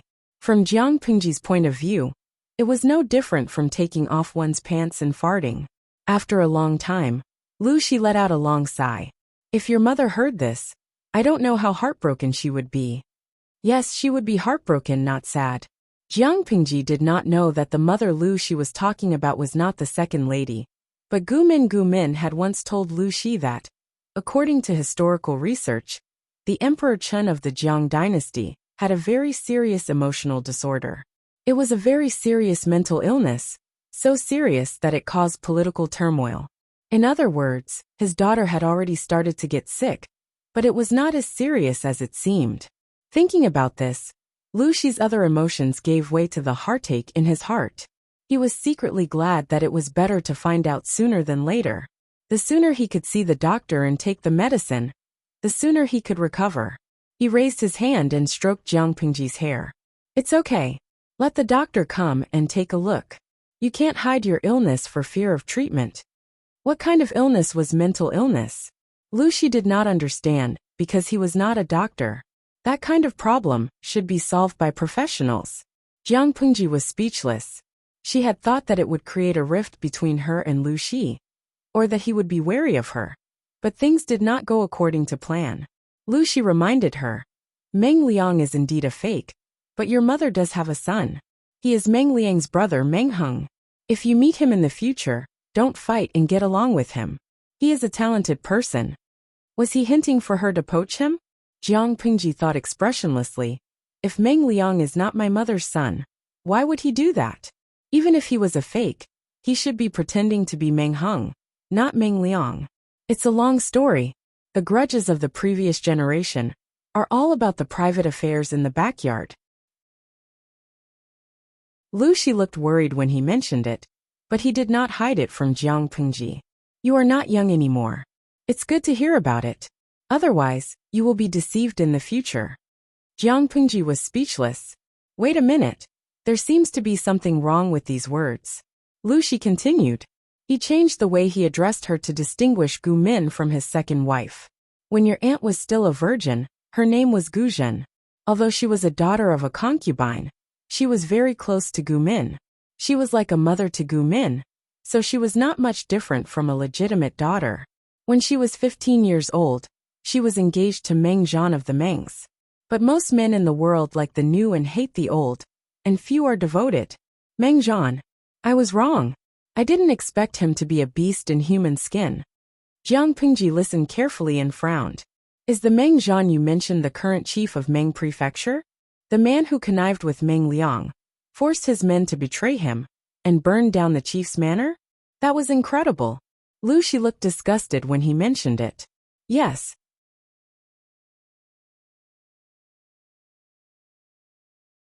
Chapter 127. We provide you with wonderful novels to read. How did the second lady know that Meng Liang wasn't her son? It was simple. She tried her best to give birth to the child. She heard people say that the cinnabar mole between her husband's eyebrows was beautiful, and that he was blessed. But when she woke up, she found that her son didn't have a cinnabar mole between his eyebrows. He was born weak and small. 2 days later, she heard that Meng Zhan's concubine had given birth to a child who died prematurely. Because the child died prematurely, it was buried hastily. Also, The child had a mole between his eyebrows. The second lady was suspicious. She tried to ask Meng Zhan about it to see his reaction. However, the relationship between them had been broken for a long time. Meng Zhan always yelled at her and humiliated her. He didn't care about her dignity as the matriarch of the family. He helped his concubines torture her. The second lady's body quickly deteriorated due to the oppressive life and the lack of care after the birth. But this violent life was just the beginning. Meng Zhan believed that the second son she gave birth to was the son of adultery. He hated her to the core. How could he let her stay in his yard so comfortably? But if he killed her, he thought it would be too easy on her. 5 or 6 years of torture was enough to turn a beautiful lady into a woman with sunken eyes. She was as skinny as a stick. She looked like neither a human nor a ghost. Meng Zhan didn't want to kill her, but it was better to stab her than to torture her with a blunt knife. In the first 2 years, Meng Zhan and your aunt had a good relationship. There were some conflicts, but nothing serious. I went to Meng County with Gu Min to visit your aunt a few times. Not long after, your eldest brother passed away. Gu Min's health was getting worse. The two families had less contact. It was my fault for trusting Meng Zhan too much. I didn't realize that the things we used to communicate with each other were not prepared by your aunt. Gu Min's body got better after she gave birth to twins. When she started to manage the account books again, she realized that there was something wrong with the communication between the Lus and Meng Zhans. Gu Min, who was always smart, noticed something was wrong. She tried to send invitations to the Mengs a few times. Of course, none of the invitations reached Gu Zhen. They were like stones in the ocean. The Mengs of Zhangzhou are so powerful. No matter if I visited your residence or sent an invitation, I was unable to see your aunt. At that time, Lu Shi felt that his wife was overthinking things. He and Meng Zhan were classmates and close friends. They were also brothers-in-law. Gu Zhen was in Meng Zhan's backyard. What could possibly happen? In the end, he was slapped in the face. Gu Min couldn't find out what had happened in the backyard of the Meng's residence, but she could start from other places. Finally, after much difficulty, he managed to find the maidservant who had once served Gu Zhen. Only then did he manage to get some information from her. Meng Zhan seemed to be extremely dissatisfied with Gu Zhen occupying the position of his wife. He wanted her to abdicate. Of course, none of the women who had entered the Meng's residence could leave. Regardless of whether they lived or died, they had to belong to the Mengs. Amin heard from the maid that Meng Zhan's favorite concubine had threatened to turn your aunt into a human swine. At that time, she didn't think about anything and directly went to the door to ask for your aunt. If it weren't for my vigilance, I might not have been able to escape unscathed. Jiang Pingji pursed her lips. How dare you be so arrogant? Lu Shi sneered. His eyes were full of sarcasm. That's arrogant. Gu Min had forced herself to go to the door and take away the wife of a noble family. She had even let all the children of the Mengs see Gu Zhen's grotesque appearance. Anyone with a discerning eye could tell how heartless Meng Zhan was. He had tortured the wife of a noble family to such an extent. The whole Mengs had been humiliated. Gu Min was so angry that she asked Lu Shi to write a letter of separation for Gu Zhen in a fit of rage. As for whether to persuade them to separate or not, well, Gu Min wasn't a sister who couldn't afford a divorce. What right did she have to make her sister compromise and be abused as a maidservant? Of course, with the power of the Mengs, the scandal didn't spread, but the hatred had been formed. Your aunt already knew that Meng Liang, who was the second son of the Mengs, was not her biological son. He was the son of a concubine. However, the Mengs didn't seem to know that. Meng Liang thought she didn't know either. Otherwise, why would he walk into the trap? At this point, Lu Shi suddenly showed a trace of a smile. Jiang Pingji smiled helplessly. My mother is just being naughty. How did it feel to hear the son of one's enemy call one's mother, and call his own mother a lowly servant in front of one's face? It did relieve some of my anger, but more than that, it was suffocating. Lu Shi sighed. The Mengs were powerful. They wanted to take her back and punish her many times. At first, Gu Min was strong enough to protect her, but then Gu Min passed away. My position as a father became a bit awkward. One was a divorcee, and the other was a widower who had lost his wife. The latter always protected the former. As time went by, there were all kinds of ugly words. Later, due to various considerations, Lu Shi finally agreed to remarry. His wife was Gu Zhen. Even so, she has been living in fear all these years. She is sensitive and thinks too much. How can she recover? Because of her eldest son Meng Heng, Jiang Pengji said with certainty. Lu Shi nodded. She lost her second son, but her eldest son is still in the Mengs. I thought that even though Meng Zhan is despicable, even a vicious tiger would not eat its own cubs. I didn't expect that your aunt would take it to heart, and her health became worse. The second lady's life in the Lus was not good, so her eldest son could be less tortured in the Mengs. So, that's why my mother pretended not to know the truth when she saw Meng Heng. Yes, it was indeed frustrating. Lu Shi sneered. She was born in the wild. The Mengs of Zhangzhou are just a joke. At the same time, the audience in the streaming room exploded. Sleeping Sanguish Yangshan, watching the whole story. Women in ancient times had a hard life. The second lady was born in a good family, but her husband's family was so powerful. They wanted to torture her, but she couldn't even fight back. Yinling Shi. How is this just being powerful? He was simply a local tyrant. He could come and go as he pleased. So what if one wife died? There were still millions of other wives waiting to marry into his family. Aya Jiaoting. It seems like the girls in our era are happier. At least they can get a divorce. Not like here, where a divorce is fatal. You might even be dragged back into the pond. It's scary. Huaxia Dajiji. Maybe it's just an extreme case? I watched the streaming. The host was riding in a carriage, and there were young women on the road. It shows that the social mores are not that restrictive to women. There are all kinds of birds in a big forest. The Mengs seem to have a high social status. It's not an exaggeration to call them local tyrants. They have power and the right to do whatever they want. Sans Hisongsha snacking.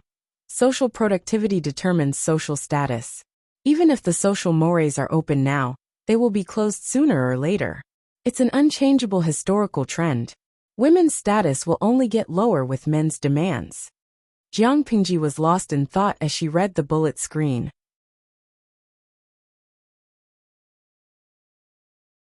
Chapter 128. The internet provides you with wonderful novels to read. If she had died in battle, she would have had peace. But who would have thought that she would have a second life? Jiang Pingji had no sense of belonging to this world. Her life was forced upon her by the system without her consent. But since she was alive, she would not seek death. The federal soldiers could die however they wanted, but they could not commit suicide or lose their will to live. That was the behavior of a coward. So she chose to live well. She treated it as a retreat from the battlefield, and a leisurely vacation. Which one of the vacations did not pursue a happy mood? If they did not like it, they would either completely destroy it, or change it into something they liked. Why force themselves to get used to it? The world should change for me, not the other way around. Don't you think so, system? Jiang Pingji asked with a smile. The system was silent for a while, then complained. Isn't it enough for you to go to heaven? Do you want to pierce the sky? If you have the ability to show off, come down here if you have the ability. The sky is not paper. How can it be pierced? Jiang Pingji pretended not to know and refuted the system. She liked to see the system stomp its feet and complain. It was so cute that it could not do anything about her behavior. The system endured the pain and said, "That's enough. If I talk to you again, I will have a heart attack and go back to the furnace to be reborn." Jiang Pingji had a faint smile on her lips. She looked at the waterside pavilion in the courtyard. No one knew what she was thinking. Night fell. The hustle and bustle of the day subsided. The quiet night shrouded the land. The second lady rested in peace for a few days. She looked a little better. However, she had been sick for many years. Even with the continuous supply of good medicine, she did not know when she would be able to recover the vitality she had lost. She gritted her teeth and saw her son in name. The second lady's mood fluctuated greatly. Her eyes were full of malice. Her mood fluctuated too much. When she returned to her bedroom, she naturally became even more ill. The maid hurriedly called for a doctor. You still don't like to drink medicine. Eat some candied plums. Lucy entered the room and saw her covering her mouth in disgust. He could not help but be speechless. He took the box of candied plums from the maid. The second madam took it and said in a low voice, "Brother-in-law knows me best. He knows that I don't like to drink those bitter medicines. It doesn't matter how much you know. You still have to drink. Otherwise, how can you take care of your body?" Lucy smiled. "Don't eat too much. You'll get sore teeth. Brother-in-law has always been someone who doesn't come to the temple for no reason. Since you suddenly came to my place today, you must have something to tell me." The second lady didn't listen to his advice. Instead, she stuffed the candied plums into her mouth one after another. Only then did she suppress the bitter taste in her mouth. "Just say it." Lucy couldn't help but sigh. Although they were husband and wife in name, they did not have a physical relationship. Rather than husband and wife, they were more like brother and sister. Every time he saw the second madam, he would suddenly think that she was still the naive and clingy girl who liked to pester Amin. However, it was different now. Lucy, who had always been calm and steady, couldn't help but feel his hands itch when he thought of the culprit who had caused her to become like this. The Meng family is in trouble. Meng Zhan's county governor's office was burned and Meng County is filled with rioters. The Meng family's army is afraid that the news will be leaked. Instead of appeasing the people, they tried to suppress them with blood. This is making the people even more angry. If you want to step on them, this is the perfect opportunity. The second madam was stunned when she heard the news. Then she burst into laughter. Tears of laughter rolled down her cheeks. "I was wondering. I thought the family couldn't bear to see me living a good life, and purposely came to humiliate me. I didn't expect it to be like this." The second madam laughed so hard that tears were rolling down her cheeks. Lucy's heart ached when he saw her. All sorts of feelings welled up in his heart. He didn't feel good at all. "Brother-in-law, didn't you say that you'd rather tear down a temple than ruin a marriage?" Lucy shook his head. "You hold a grudge. When did you say that?" "Before Amin left, the person she let down the most was you. I also owed you a lot. You are my wife's sister and my wife in name. If I don't protect you, am I supposed to protect Meng Zhan?" He married her, but he couldn't fulfill his obligations. He made her live like a widow. That was his fault. Lucy would always remember his mistakes. The second madam lowered her head with a smile. "Brother-in-law, you make me feel ashamed. If you hadn't taken me in, I wouldn't have become the madam of the Liu family. If we're talking about owing something, it's naturally me who owes you and brother-in-law. After all, this position belongs to my sister." Even if Lucy hadn't taken her in, no one would have dared to say anything. Lucy didn't owe her anything. Marrying her had caused Lucy a lot of trouble for no reason. His wife had died and he had married his wife's sister. She had been divorced and her reputation had been ruined. People who didn't know the truth wouldn't think too much. The Meng family had slandered her and accused her of having an affair with Lucy. She didn't even dare to think about those days. Lucy smiled bitterly. Was he really not responsible? Meng Zhan was his classmate and good friend. He was also a descendant of a loyal family. His ancestor was famous. He was the Xia dynasty's god of war, Meng Jing. Compared to the other candidates, Lucy naturally favored his classmate more. He was confident that he understood Meng Zhan and felt that he would be a good man. However, the result was a slap in the face. If he hadn't been blind to pick on Amin's brother-in-law, there wouldn't have been so much trouble. The second madam seemed to understand Lucy's thoughts. She sighed and said, "If not for sister's pity, I would have been tortured to death by those servants long ago. Although I have a biological father, it is better than not having one. My deceased mother's status is low. Who in the Gu residence cares about me? Only sister is kind and benevolent." Gu Min was only a few years older than her, but she always felt like her sister had raised her. If not for sister saving me from the well back then, would there be the Gu Jin of today? The first madam did not care about Gu Jin's marriage. It was her married sister who helped her pick a good husband in private. She screened those talented and virtuous men carefully. They were all good husband candidates. However, Gu Jin was blind and chose the worst one. If she had not been stubborn and rebellious back then, and had married the man her sister had painstakingly picked, Her life now would be so comfortable that those noble ladies would die of envy. However, her life now was pretty good. The second madam looked down and curled her lips up slightly. She would be content with what she had. She would take good care of her sister's only child in this world. She would enjoy the blessings that her sister could not. Now she could recuperate in peace. The real good days were yet to come. As for Meng Zhan, it was as her sister said. Take revenge if you have a grudge, and take revenge if you have a grudge. Humans only live for a few decades. If you can be stubborn, why let yourself be sullen? Every dog has its day. There will be a day when Meng Zhan will kneel at my feet like a stray dog, as lowly as an ant.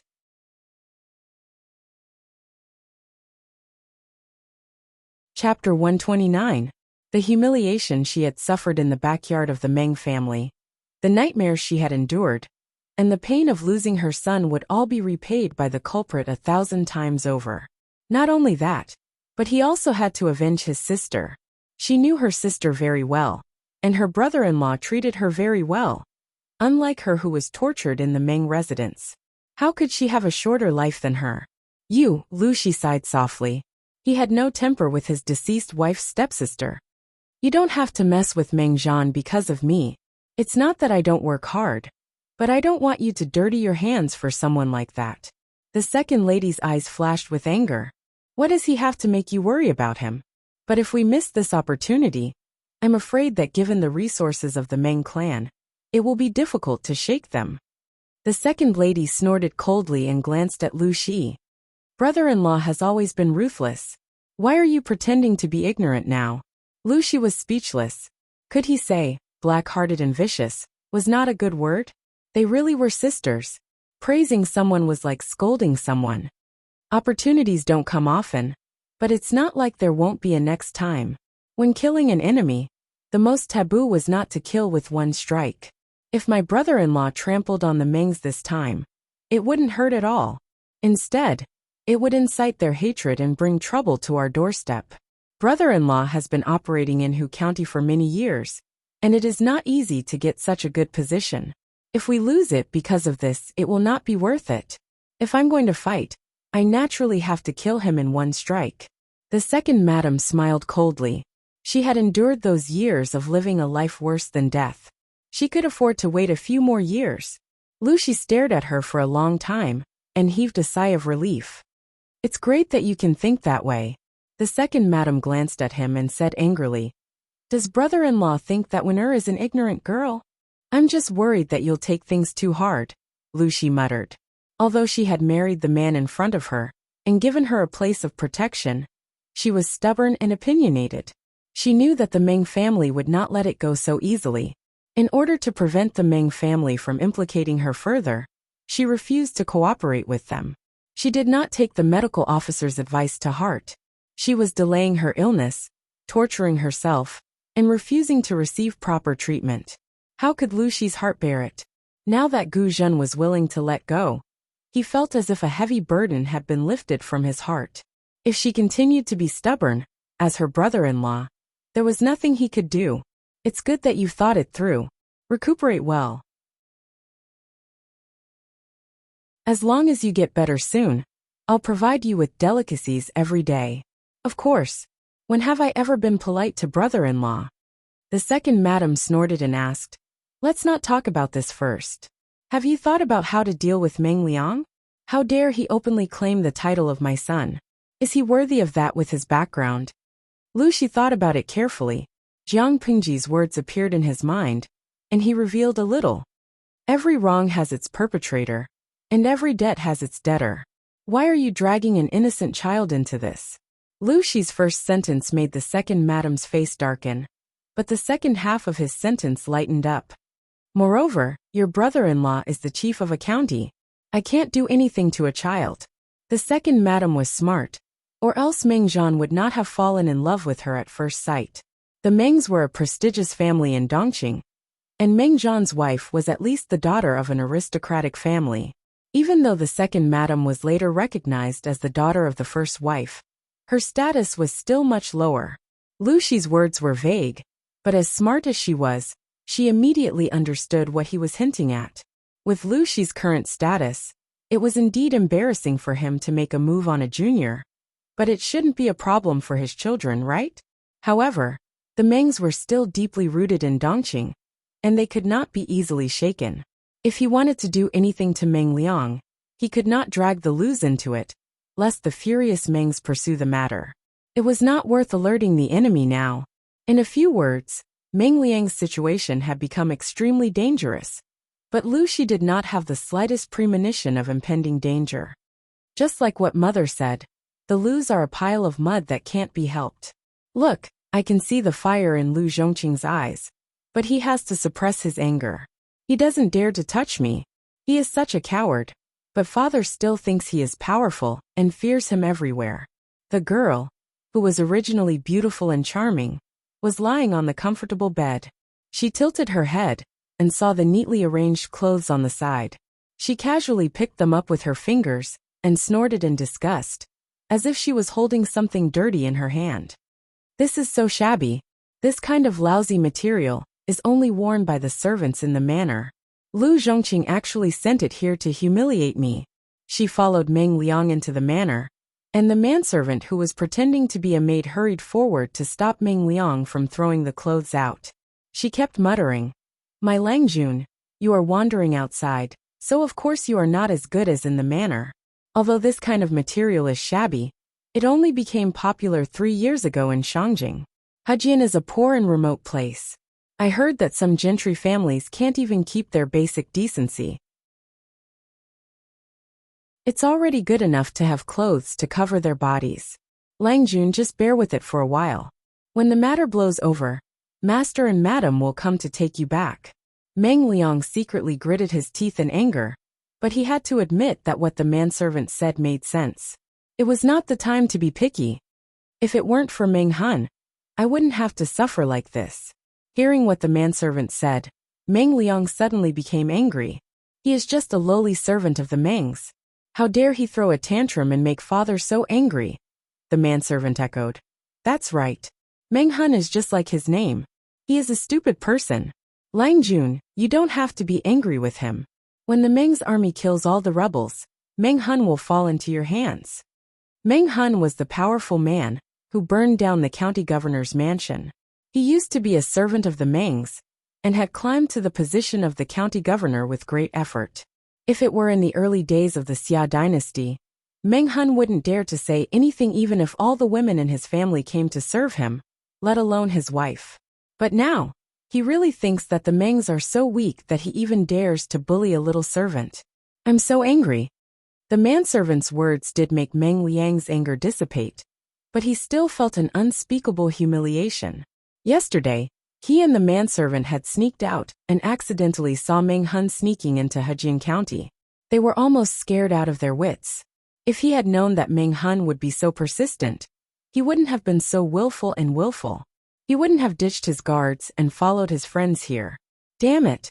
Thinking of the little girl he should have gotten earlier, and then thinking of the current situation, he couldn't help but feel pain in his chest. But the manservant also reminded him that they should hide in Lu Shi's mansion for the time being. They would contact the guards and servants when they settled down. When there was someone protecting him, Meng Liang was naturally not afraid of Meng Han. Meng Han could be killed by a random knife.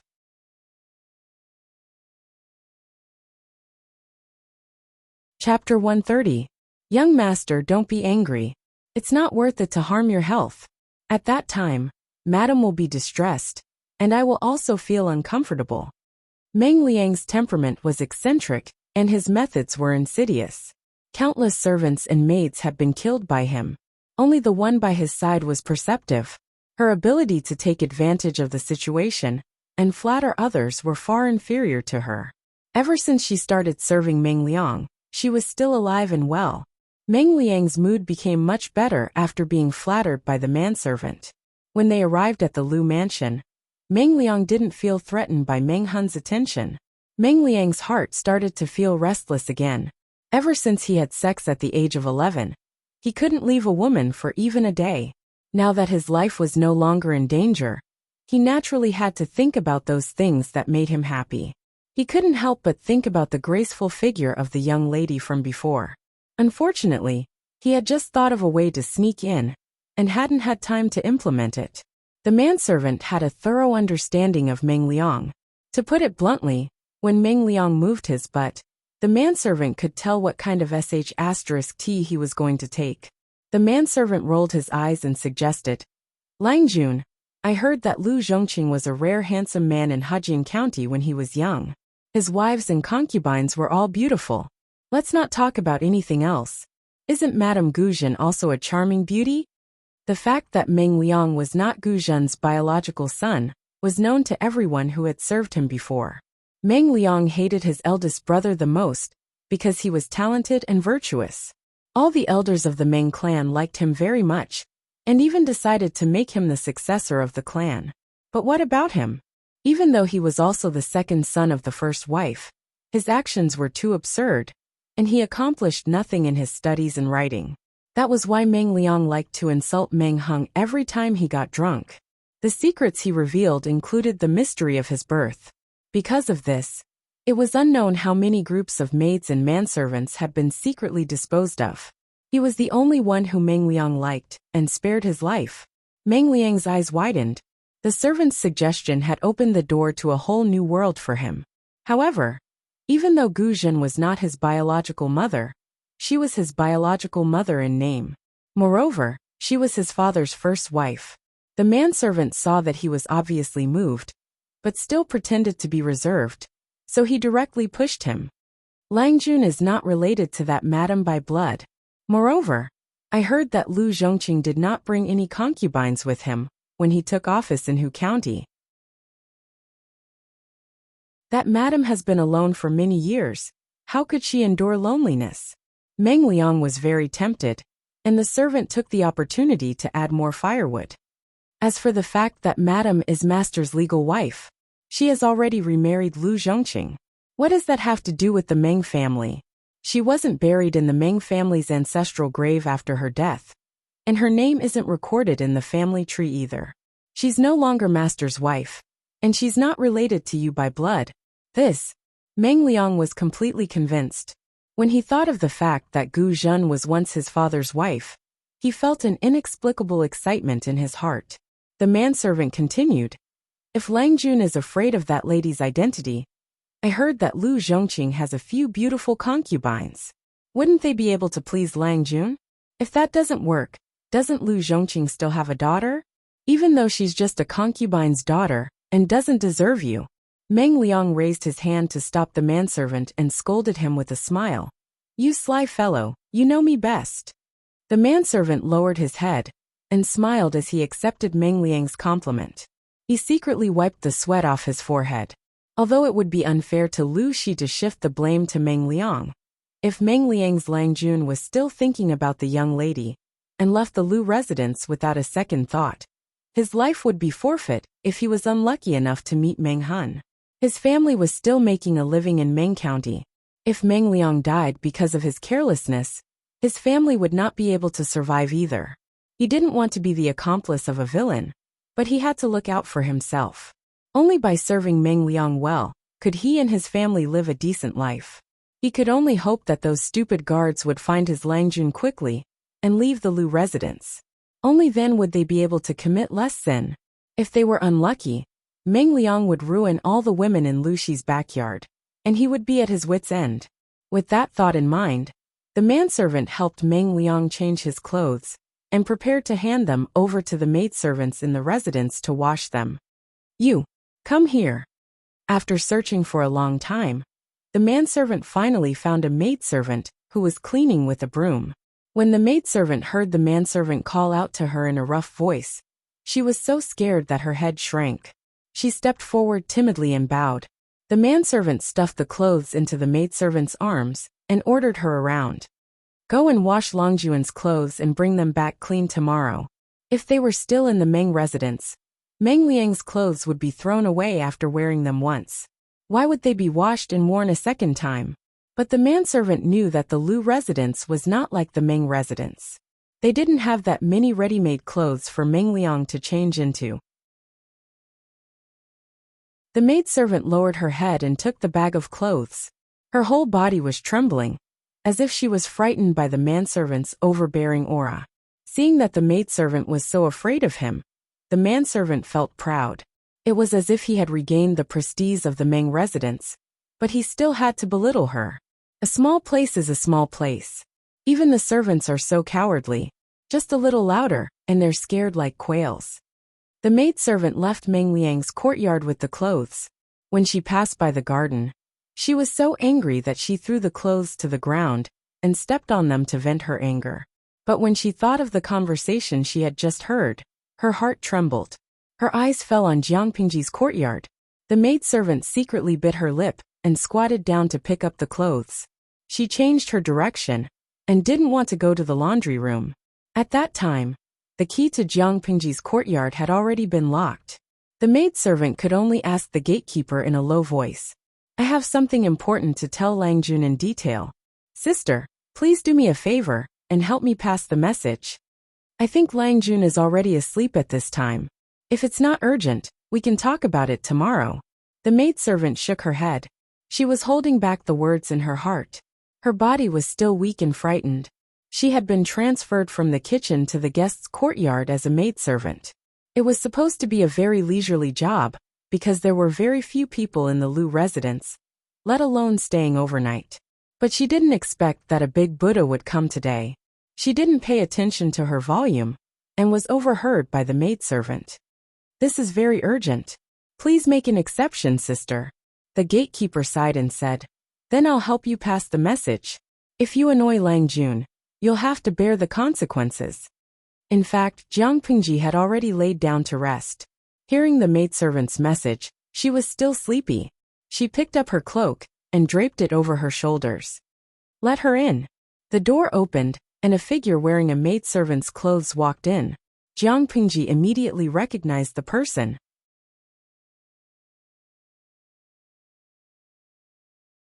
Chapter 131. The maid was the victim who had been forced by the servants when Jiang Pingji first came to the Lu manor. But she remembered that she had already instructed the butler to move her from the kitchen, where the work was heavy, to the guest room, which was very quiet. The maidservant raised her head. The words she wanted to say were stuck in her throat. She didn't know where to start. The more he couldn't speak, the more anxious he felt. The more anxious he was, the more he couldn't control his mouth. She thought that she would see her Lang Jun angry and feel that she was playing with her. But she didn't expect her Lang Jun to look at her tenderly and comfort her with a gentle voice. Jiang Pingji looked her up and down. "Don't rush. Speak slowly." The rules of the Lu residence were not strict, but everyone had their own jobs, and the range of activities was fixed. The corners of her clothes and socks were stained with relatively dry mud that was as fine as dust. There were gardeners taking care of the soil in the garden, so the soil on the ground was slightly wet. The mud was thicker and bigger, and it was also sticky. Therefore, the dust on her clothes and feet must have come from cleaning the guest room. At the moment, there were only Meng Liang and his servants in the guest room of the Lu mansion. The clothes in the maid's hands were also Meng Liang's. Her clothes were neat, and her hair was clean. There were no traces of washing, which meant that she hadn't touched her hair since she combed it in the morning. Although she looked a little panicked, she didn't look desperate or humiliated. Therefore, she probably didn't come to find him, because she was bullied by Meng Liang and his servants. Then why? Jiang Pingji furrowed her brows. The only explanation was that she had accidentally overheard the master and servant talking nonsense. In the blink of an eye, she had already made up her mind, and her voice became even softer. "Think about it slowly. Tell me what you want to say. I'll listen here."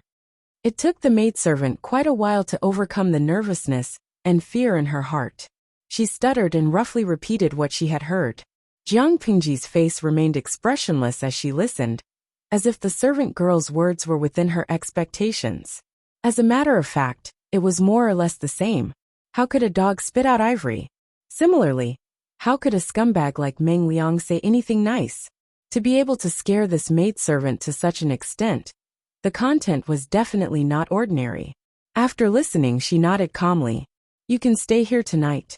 The maidservant's face suddenly paled, as if she had recalled something embarrassing. Jiang Pingji knew that she had misunderstood. She could not help but add, I have my own way of dealing with the master and servant. They are not easy to deal with.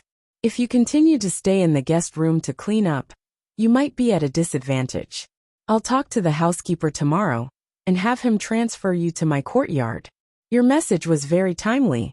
If I hadn't warned them in advance, I wouldn't have known that they could be this crazy. With regards to this arrangement, the servant girl naturally would not object. She even felt slightly relieved. Perhaps because she had been hurt before, she was more sensitive to the emotions of others. That pair of master and servant were not good people at all. If they continued to stay there for another day, she would tremble with fear for another day. Now that he had been transferred to second Langjuan's yard, he would be treated much better, just like a promotion. Thank you, Langjun. Jiang Pingji asked, What is your name? Your servant's name is Aju. The maidservant replied respectfully. Even though they were all servants, their monthly salary was different depending on which part of the Lu residence they worked in. All in all, second Langjuan's yard was the best. The monthly salary of a servant girl was more than double of what she used to get. With the monthly salary, she could still keep a few dozen copper coins for her personal savings after giving money to the family every month. Aju? Jiang Pingji thought for a while and asked, Is there any special meaning to it? Who gave it to you? The maidservant shook her head and said seriously, I didn't have a name before I came to the Lu residence. The servant in the kitchen took pity on me and gave me one. If that's the case, then change it. Jiang Pingji thought for a while. She already had Takshu and Xuanmei by her side, so she should add another one. Nongqin. The maidservant was illiterate, so she did not know which word was Nongqin, but it sounded much nicer than Aju. Langjun had given it to her personally. Jiang Pingji was not sleepy, so she started chatting with Nongqin. Do you often do manual labor at home? I am very strong. Although her body was thin and weak, her strength was indeed greater than that of ordinary women. Otherwise, she wouldn't have been able to carry the red lacquered wooden stick and beat that servant until he breathed his last. However, because of her greater strength, she ate more than others. Jiang Pingji was amused by her answer. She praised her with a smile. It's a good thing to be strong. Nongqin was a little embarrassed. She had been scolded by her parents for eating too much when she was young. Her grandmother even saw her as a jinx. In the end, she listened to a broker in the neighborhood and sold her at a low price. Selling her not only earned them money, but also some monthly salary. As for how Nongqin would live in the future, her family did not care. Jiang Pingji said to Nongqin, Do you want to learn martial arts from me? She wanted to change the world, and she had to start with the people around her,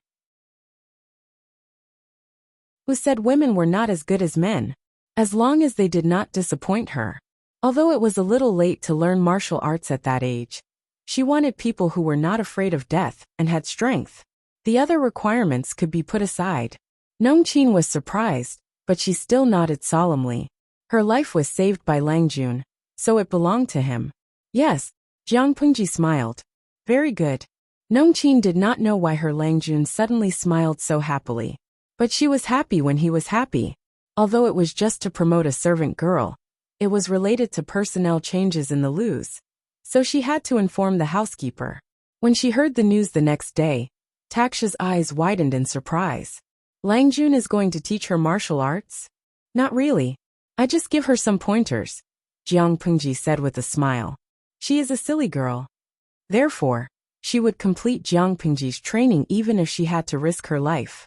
That was one of the main reasons why Jiang Pingji chose her. Taksha did not understand, but seeing her Langjuan's cunning smile, she naturally understood that her Langjun admired the servant girl. Xuanmei was doing needlework at the side. She naturally glared at Takshu. She is a good girl. Why do you want her to learn martial arts and play with guns? If she plays with guns and sticks, how can she serve her in-laws when she gets married? How can she be a good wife and teach her children? Won't she blame you if she can't get married? Jiang Pingji said calmly. Why should she serve her in-laws and teach her children? Xuanmei was about to explain the reason, but she suddenly remembered her Langjuan's gender. Her heart skipped a beat. She knew she was unlucky.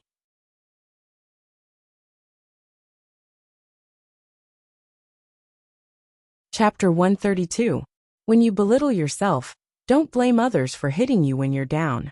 If she could do it all over again, she would definitely say no to the system. It was too scary to be reborn in ancient times. She would rather die in battle.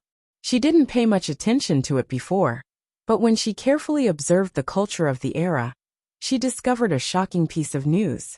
Humans in this era relied on the most ancient and primitive method of reproduction, which was to make women pregnant and pregnant. Streamer V. It's horribly backward.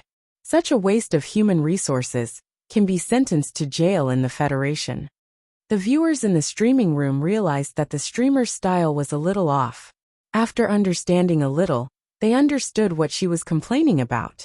Now, there's nothing wrong with a woman giving birth to a child, right? Why do I feel that the streamer has a horrifying expression, as if she's opened the door to a new world? But the pregnant woman who passed by just now had a big belly. I felt tired just looking at her. Haiku Shirchong. The medical conditions in ancient times were really bad. Giving birth to a child was like going through the gates of hell. They could lose their lives easily. I've read novels about internal strife in ancient times. Not only did women have to face the problem of natural dystocia, but they also had to deal with external harm. It feels like every woman in ancient times was an expert at abortion, but it should be better for ordinary families. There was a mix of viewers in the streaming room. There were people of all ages, and there were even many mothers who had given birth. When talking about the pain of giving birth and the torture of pregnancy, they had endless grievances. As they chatted, some viewers in the streaming room suddenly remembered Jiang Pingji's complaints. They were very curious about how people in the future world gave birth. Zinruo Binking. Speaking of which, it seems like the streamer hasn't talked about how people in her world gave birth. Hot pot rice noodles. I wonder if test tube babies are popularized in the future world? Chunlai. Test tube babies are possible, but I always feel that this kind of birth goes against nature and can easily cause social and moral problems. Because Jiang Pingji was complaining about the backward methods of childbirth in ancient times, the viewers in the streaming room boldly guessed that childbirth in the future world should be very simple, or it should be said that the burden on women was small. Otherwise, she wouldn't have complained so much. In fact, that was indeed the case. From Jiang Pingji's point of view, making women pregnant for a few months before giving birth completely went against the core human resources deployment strategy of the Federation. If anyone in her world dared to do such a thing, they would definitely be punished by the Federation and imprisoned for a few years. Host V. In my world, they definitely wouldn't use such a barbaric method of reproduction. Low efficiency, a waste of female human resources, and the quality of reproduction was also very worrying. Almost all women rejected this inhumane method of reproduction. There were frequent wars in the Federation.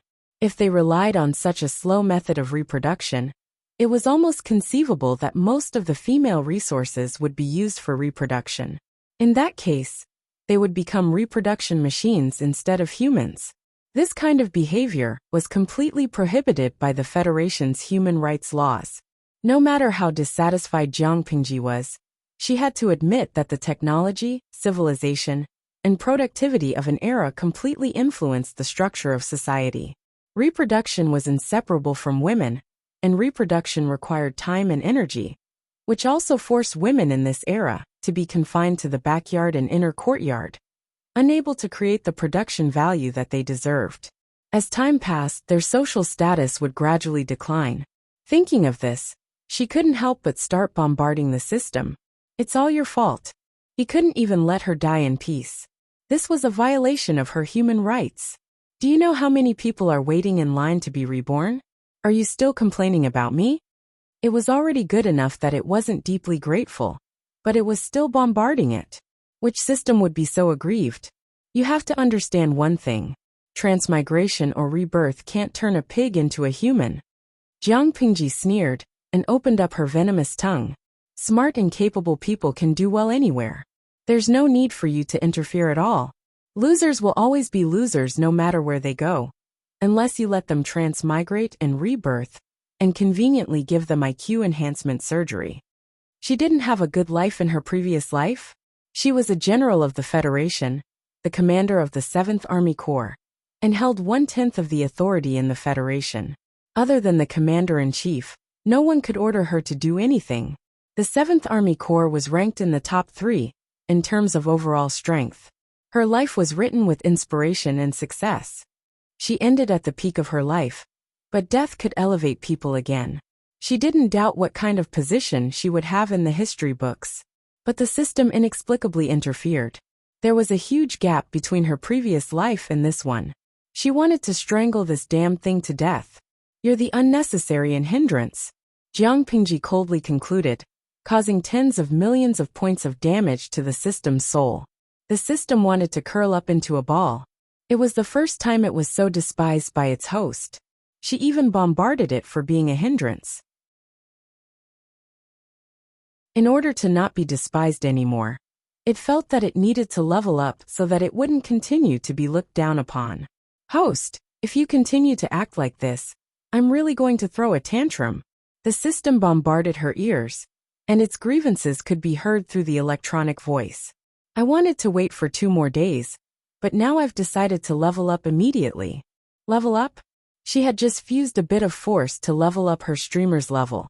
And now the system was about to level up and evolve? What a coincidence, hee. The system said. Children will grow from babies to adults. As the host, in order to keep up with the host's pace of growth, and to better complete missions, the system has to level up again and again. After all, every host was different. Whether it was the host's identity, origin, gender, personality, or even habits, they were all unique. As an inflexible intelligence, the system naturally couldn't treat all the hosts the same way. In order to increase the tacit understanding between the host and improve the host's service enjoyment, the system had to level up and keep up with the times. Not to mention that Jiang Pingji had already despised it to such a state. If it didn't level up and let her see its powerful abilities, it wouldn't be able to live on. It would let Jiang Pingji understand how important it was. With such a powerful cheat, it could be a winner in life. It said. Of course, some functions will be unlocked, and some settings will be changed according to the host's conditions. In addition, for the system to operate normally without errors, it needs to be checked and upgraded regularly. It's also necessary to download patches. Jiang Pingji nodded secretly. I see. You really should level up and get some patches. Not to mention other things. Its inflexible personality and way of doing things were indeed a little contradictory to her. Right, how long will it take for you to level up? For the first level up, there isn't much to download and install, and the time taken is also short. It will take about 12 hours.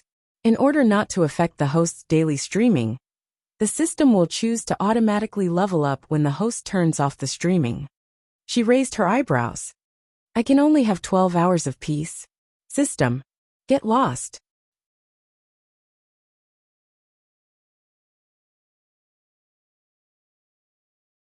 Chapter 133.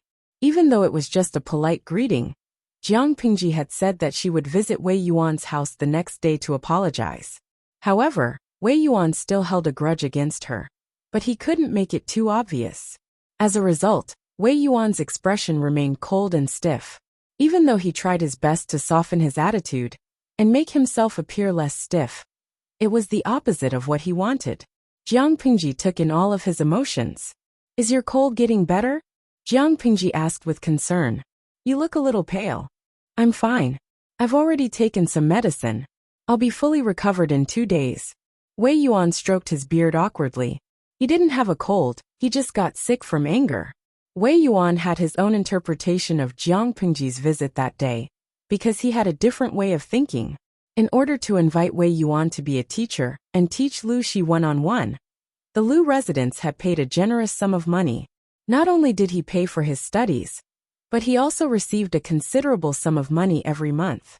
During festivals, he would even give generous gifts and show concern for his well-being every few days. In the whole of Hejian County, the Lus had been giving him the best treatment. However, Wei Yuan had been taking a few days off recently. Even though there was a reason for it, something had happened in his family, It was a fact that his studies had been delayed. Wei Yuan felt that the student's visit was probably to urge him to go back to class as soon as possible. Wei Yuan felt an indescribable discomfort when he thought about it. He felt a little embarrassed. The student in front of him had seen his scandal. Even though they both had a tacit understanding and didn't bring it up, Wei Yuan was not easily fooled. How could he not know that Jiang Pingji already knew about it? Under such circumstances, he felt uncomfortable teaching the student again. He had to face the student's face every day. If it was in the past, Lu Shi would have scolded him in a righteous and confident manner. But now, he tried to imagine the situation in his mind, and a scene appeared in his mind. It made him even more uncomfortable. He simply could not tolerate that kind of situation. On one hand, the student seemed to be bowing respectfully to him, but in reality, there was no sincerity in it. On the other hand, the student was staring at him with a pair of eyes that seemed to see through everything. That feeling, it was as if all the clothes on his body had been stripped off and thrown in public. Wei Yuan knew that he was overthinking things, but he couldn't control his imagination. This student knew about the shameful scandal that he had tried so hard to bury. This made him, as a teacher, unable to straighten his back. They weren't even in school yet, but he already felt a sense of embarrassment and stage fright. Thinking of this, Wei Yuan's mood became even more complicated. Jiang Pingji acted as if she didn't see Wei Yuan's expression. She pushed the gifts that she had prepared beside her forward and said, "Master has been feeling unwell recently, but I haven't been able to visit you personally. I have let you down. If you don't mind, please accept the student's gift." Wei Yuan didn't want to accept it, but he seemed to think of something and changed his mind. He had the maidservant accept the gift. "From what you said yesterday, is Zhongqing back?" Jiang Pingji nodded. "My father has been back from Hu County for more than half a month, but he's still resting at home due to the long journey. He hasn't gone out to make friends or visit anyone. My father has always admired your talent and knowledge. If you wish to visit, I can pass on your message." Wei Yuan shook his head. The Lu Shi, at that moment, was the same as before. There was no trace of the intimidating aura from before.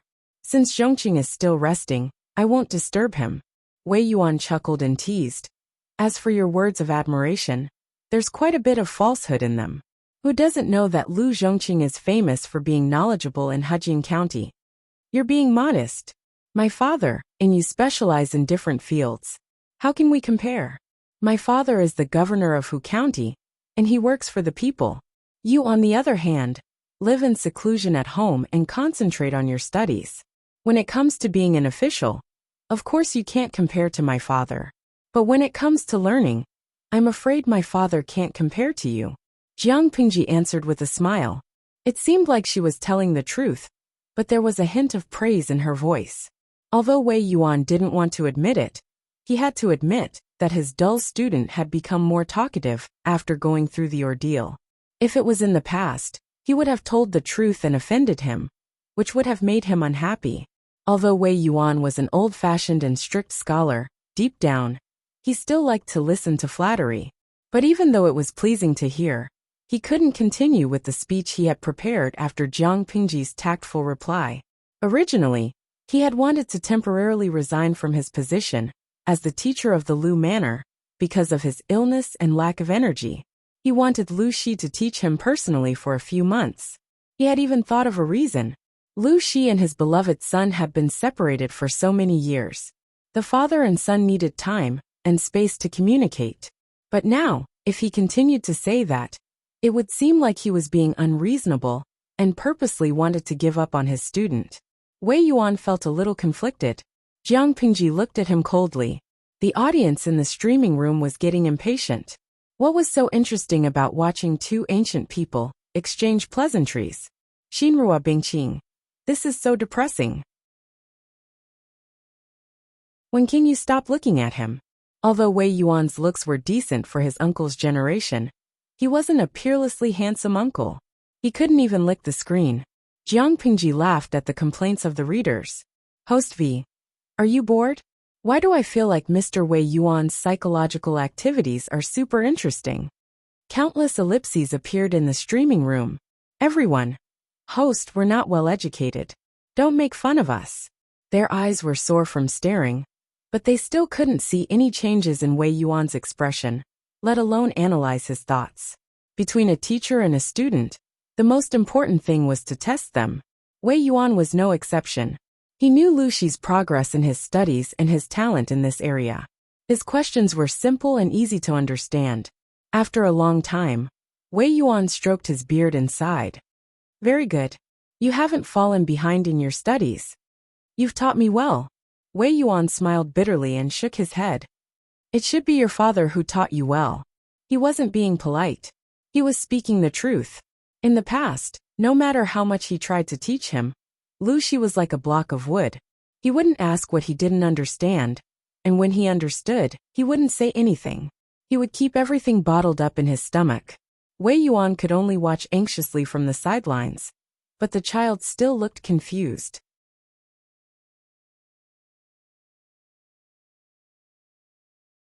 Chapter 134.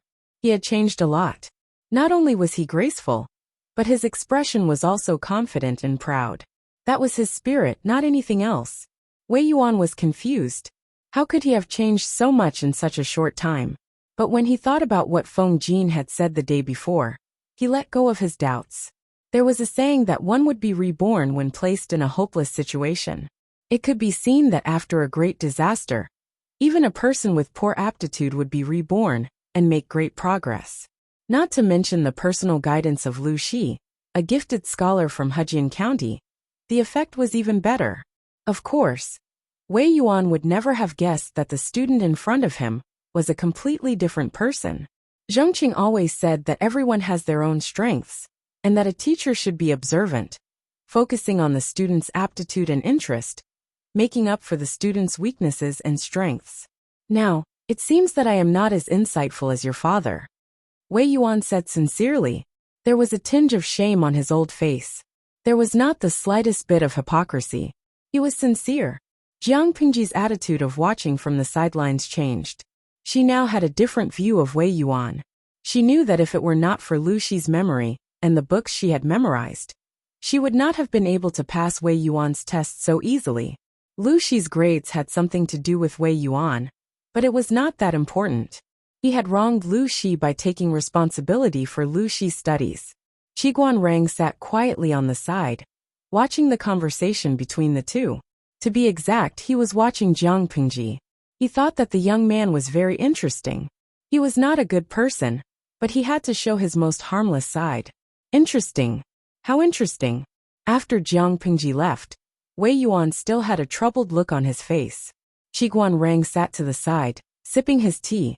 After watching his future father-in-law's drama, he finally spoke. Master Gongqiao, are you worried about Lu Lanting? Wei Yuan trusted Qiguan Rang, but there was a hint of desperation in that trust. After all, they were going to be father and son-in-law in the future. Of course, if I continue to teach her, I'm afraid I'll mislead her. If I don't do anything, it'll be embarrassing. The last few words were practically mumbled by Wei Yuan. Qiguan Rang smiled. What's so difficult about that? I'll just resign and let Lu Lanting find another teacher. Wei Yuan shook his head in denial. That won't do. The Lu residence has always treated me well. Wouldn't that make me look like a villain? Qiguan Rang's brain spun and thought of another idea. He secretly sneered in his heart. Perhaps his idea was exactly what someone wanted. If that's the case, he thought for a moment and suggested. Mr. Gongqiao has friends all over the world. Don't tell me you don't have a suitable teacher for Lu Lanting. All you have to do is to decline the offer and sincerely explain your reasons. You can't bear to delay Lu Lanting's studies and recommend a teacher who is suitable for her. When the time comes, the Lus will not misunderstand you and may even praise you for your generosity. Wei Yuan considered Qiguan Rang's suggestion seriously. A name flashed through his mind, and he was tempted. That's a good idea. That candidate is indeed suitable for Lanting. Wei Yuan hesitated. That won't do. Although that person is suitable, he has a strange temperament. Based on Lanting's personality, she will be at a disadvantage if she becomes his student. Qiguan Rang was curious. What kind of person could make Mr. Wei Yuan so tempted, and yet so hesitant? Who is Mr. Gongsao's candidate? Wei Yuan casually replied. Langye Yuanjing is the most suitable. In layman's terms, Wei Yuan was a famous teacher in the education world. If he recommended someone to the Lus, then the candidate must be of a higher level than him. Otherwise, he would be suspected of shifting the blame. However, the candidate must be of a higher level, suitable for Lu Lanting's temperament, and virtuous. No matter how he thought about it, there was only one candidate. Langye Yuanjing? Qiguan Rang murmured in surprise. As mentioned before, in Dongqing, Qiguan Rang respected two extraordinary people. One was Lu Shi from Hejian, and the other was Langye Yuanjing. As for the former, he was from a poor family and was of mixed blood. He had no connections to visit them, and he probably could not even enter their houses. The latter was famous all over the world. He taught students all over the 5 countries, and everyone in the world admired and respected him. To put it bluntly, Mr. Yuanjing was the leader of the education world. It was said that some students would burn incense and pray to Mr. Yuanjing's longevity tablet before their assessment, hoping that he would bless them during their high school. Yes, Mr. Wei Yuan nodded and stroked his beard. Yuanjing and I are classmates, and we've been in contact in recent years. Thinking about it, if I write down the ins and outs of the matter, Yuanjing will consider me and accept Lanting. Even if I can't become his student, I can still study in Langye Academy. There are many knowledgeable scholars there, and it'll be better than studying alone. Mr. Wei Yuan felt much better when he thought about it. Qiguan Rang smiled bitterly. If it's Mr. Yuanjing from Langye, the Lus will be very satisfied. Mr. Wei Yuan snorted. Throughout Dongqing and the 5 countries, no one is better than Yuanjing. It was said that people of the same trade were enemies. However, if the other party was Yuanjing, he was convinced. Not to mention anything else, just the fact that Yuanjing went to the northern borderline a few years ago and fought for the 3 cities made him inferior to Yuanjing. On the other hand, Jiang Pingji seemed to have expected it. Her mood remained cheerful. The viewers in the live stream also noticed this. In the words of the system, they were laughing like a sly fox that had gotten its way. Songhai Yishengxiu. Every time I see the host smile so brightly, I feel like something bad is going to happen. Hongjun Laozu Jihua. Who said nothing good is going to happen? To be more precise, it's the host who is lucky. At least, since she started following the updates of the streaming room, she had never seen anyone make Jiang Pingji suffer a loss. At most, it would be her giving in once or twice. Jiang Pingji got off the carriage, and a magpie flew over from the sky. She smiled and sighed. There's a magpie. It seems like something good is coming. Lanky Yubos. Every time I see the host pretending to be mysterious, I feel a pain in the ass. The audience in the streaming room did not know why she was happy, and she was determined not to explain. Wasn't it a pain in the ass? Jiang Pingji said with certainty. Don't worry. We'll know in 2 days. She did not have high expectations about going to Langye to study, but since she was determined to do something big, she had to be prepared. You're tuning in to the Li Mei's Sword of Destiny YouTube channel. We're so grateful for your support, and don't forget to subscribe to join us on this incredible journey through captivating stories. Your generosity through donations truly makes a world of difference, as it's the primary source of revenue that allows me to expand and enhance this channel for you. Thank you from the bottom of my heart for being a part of this adventure.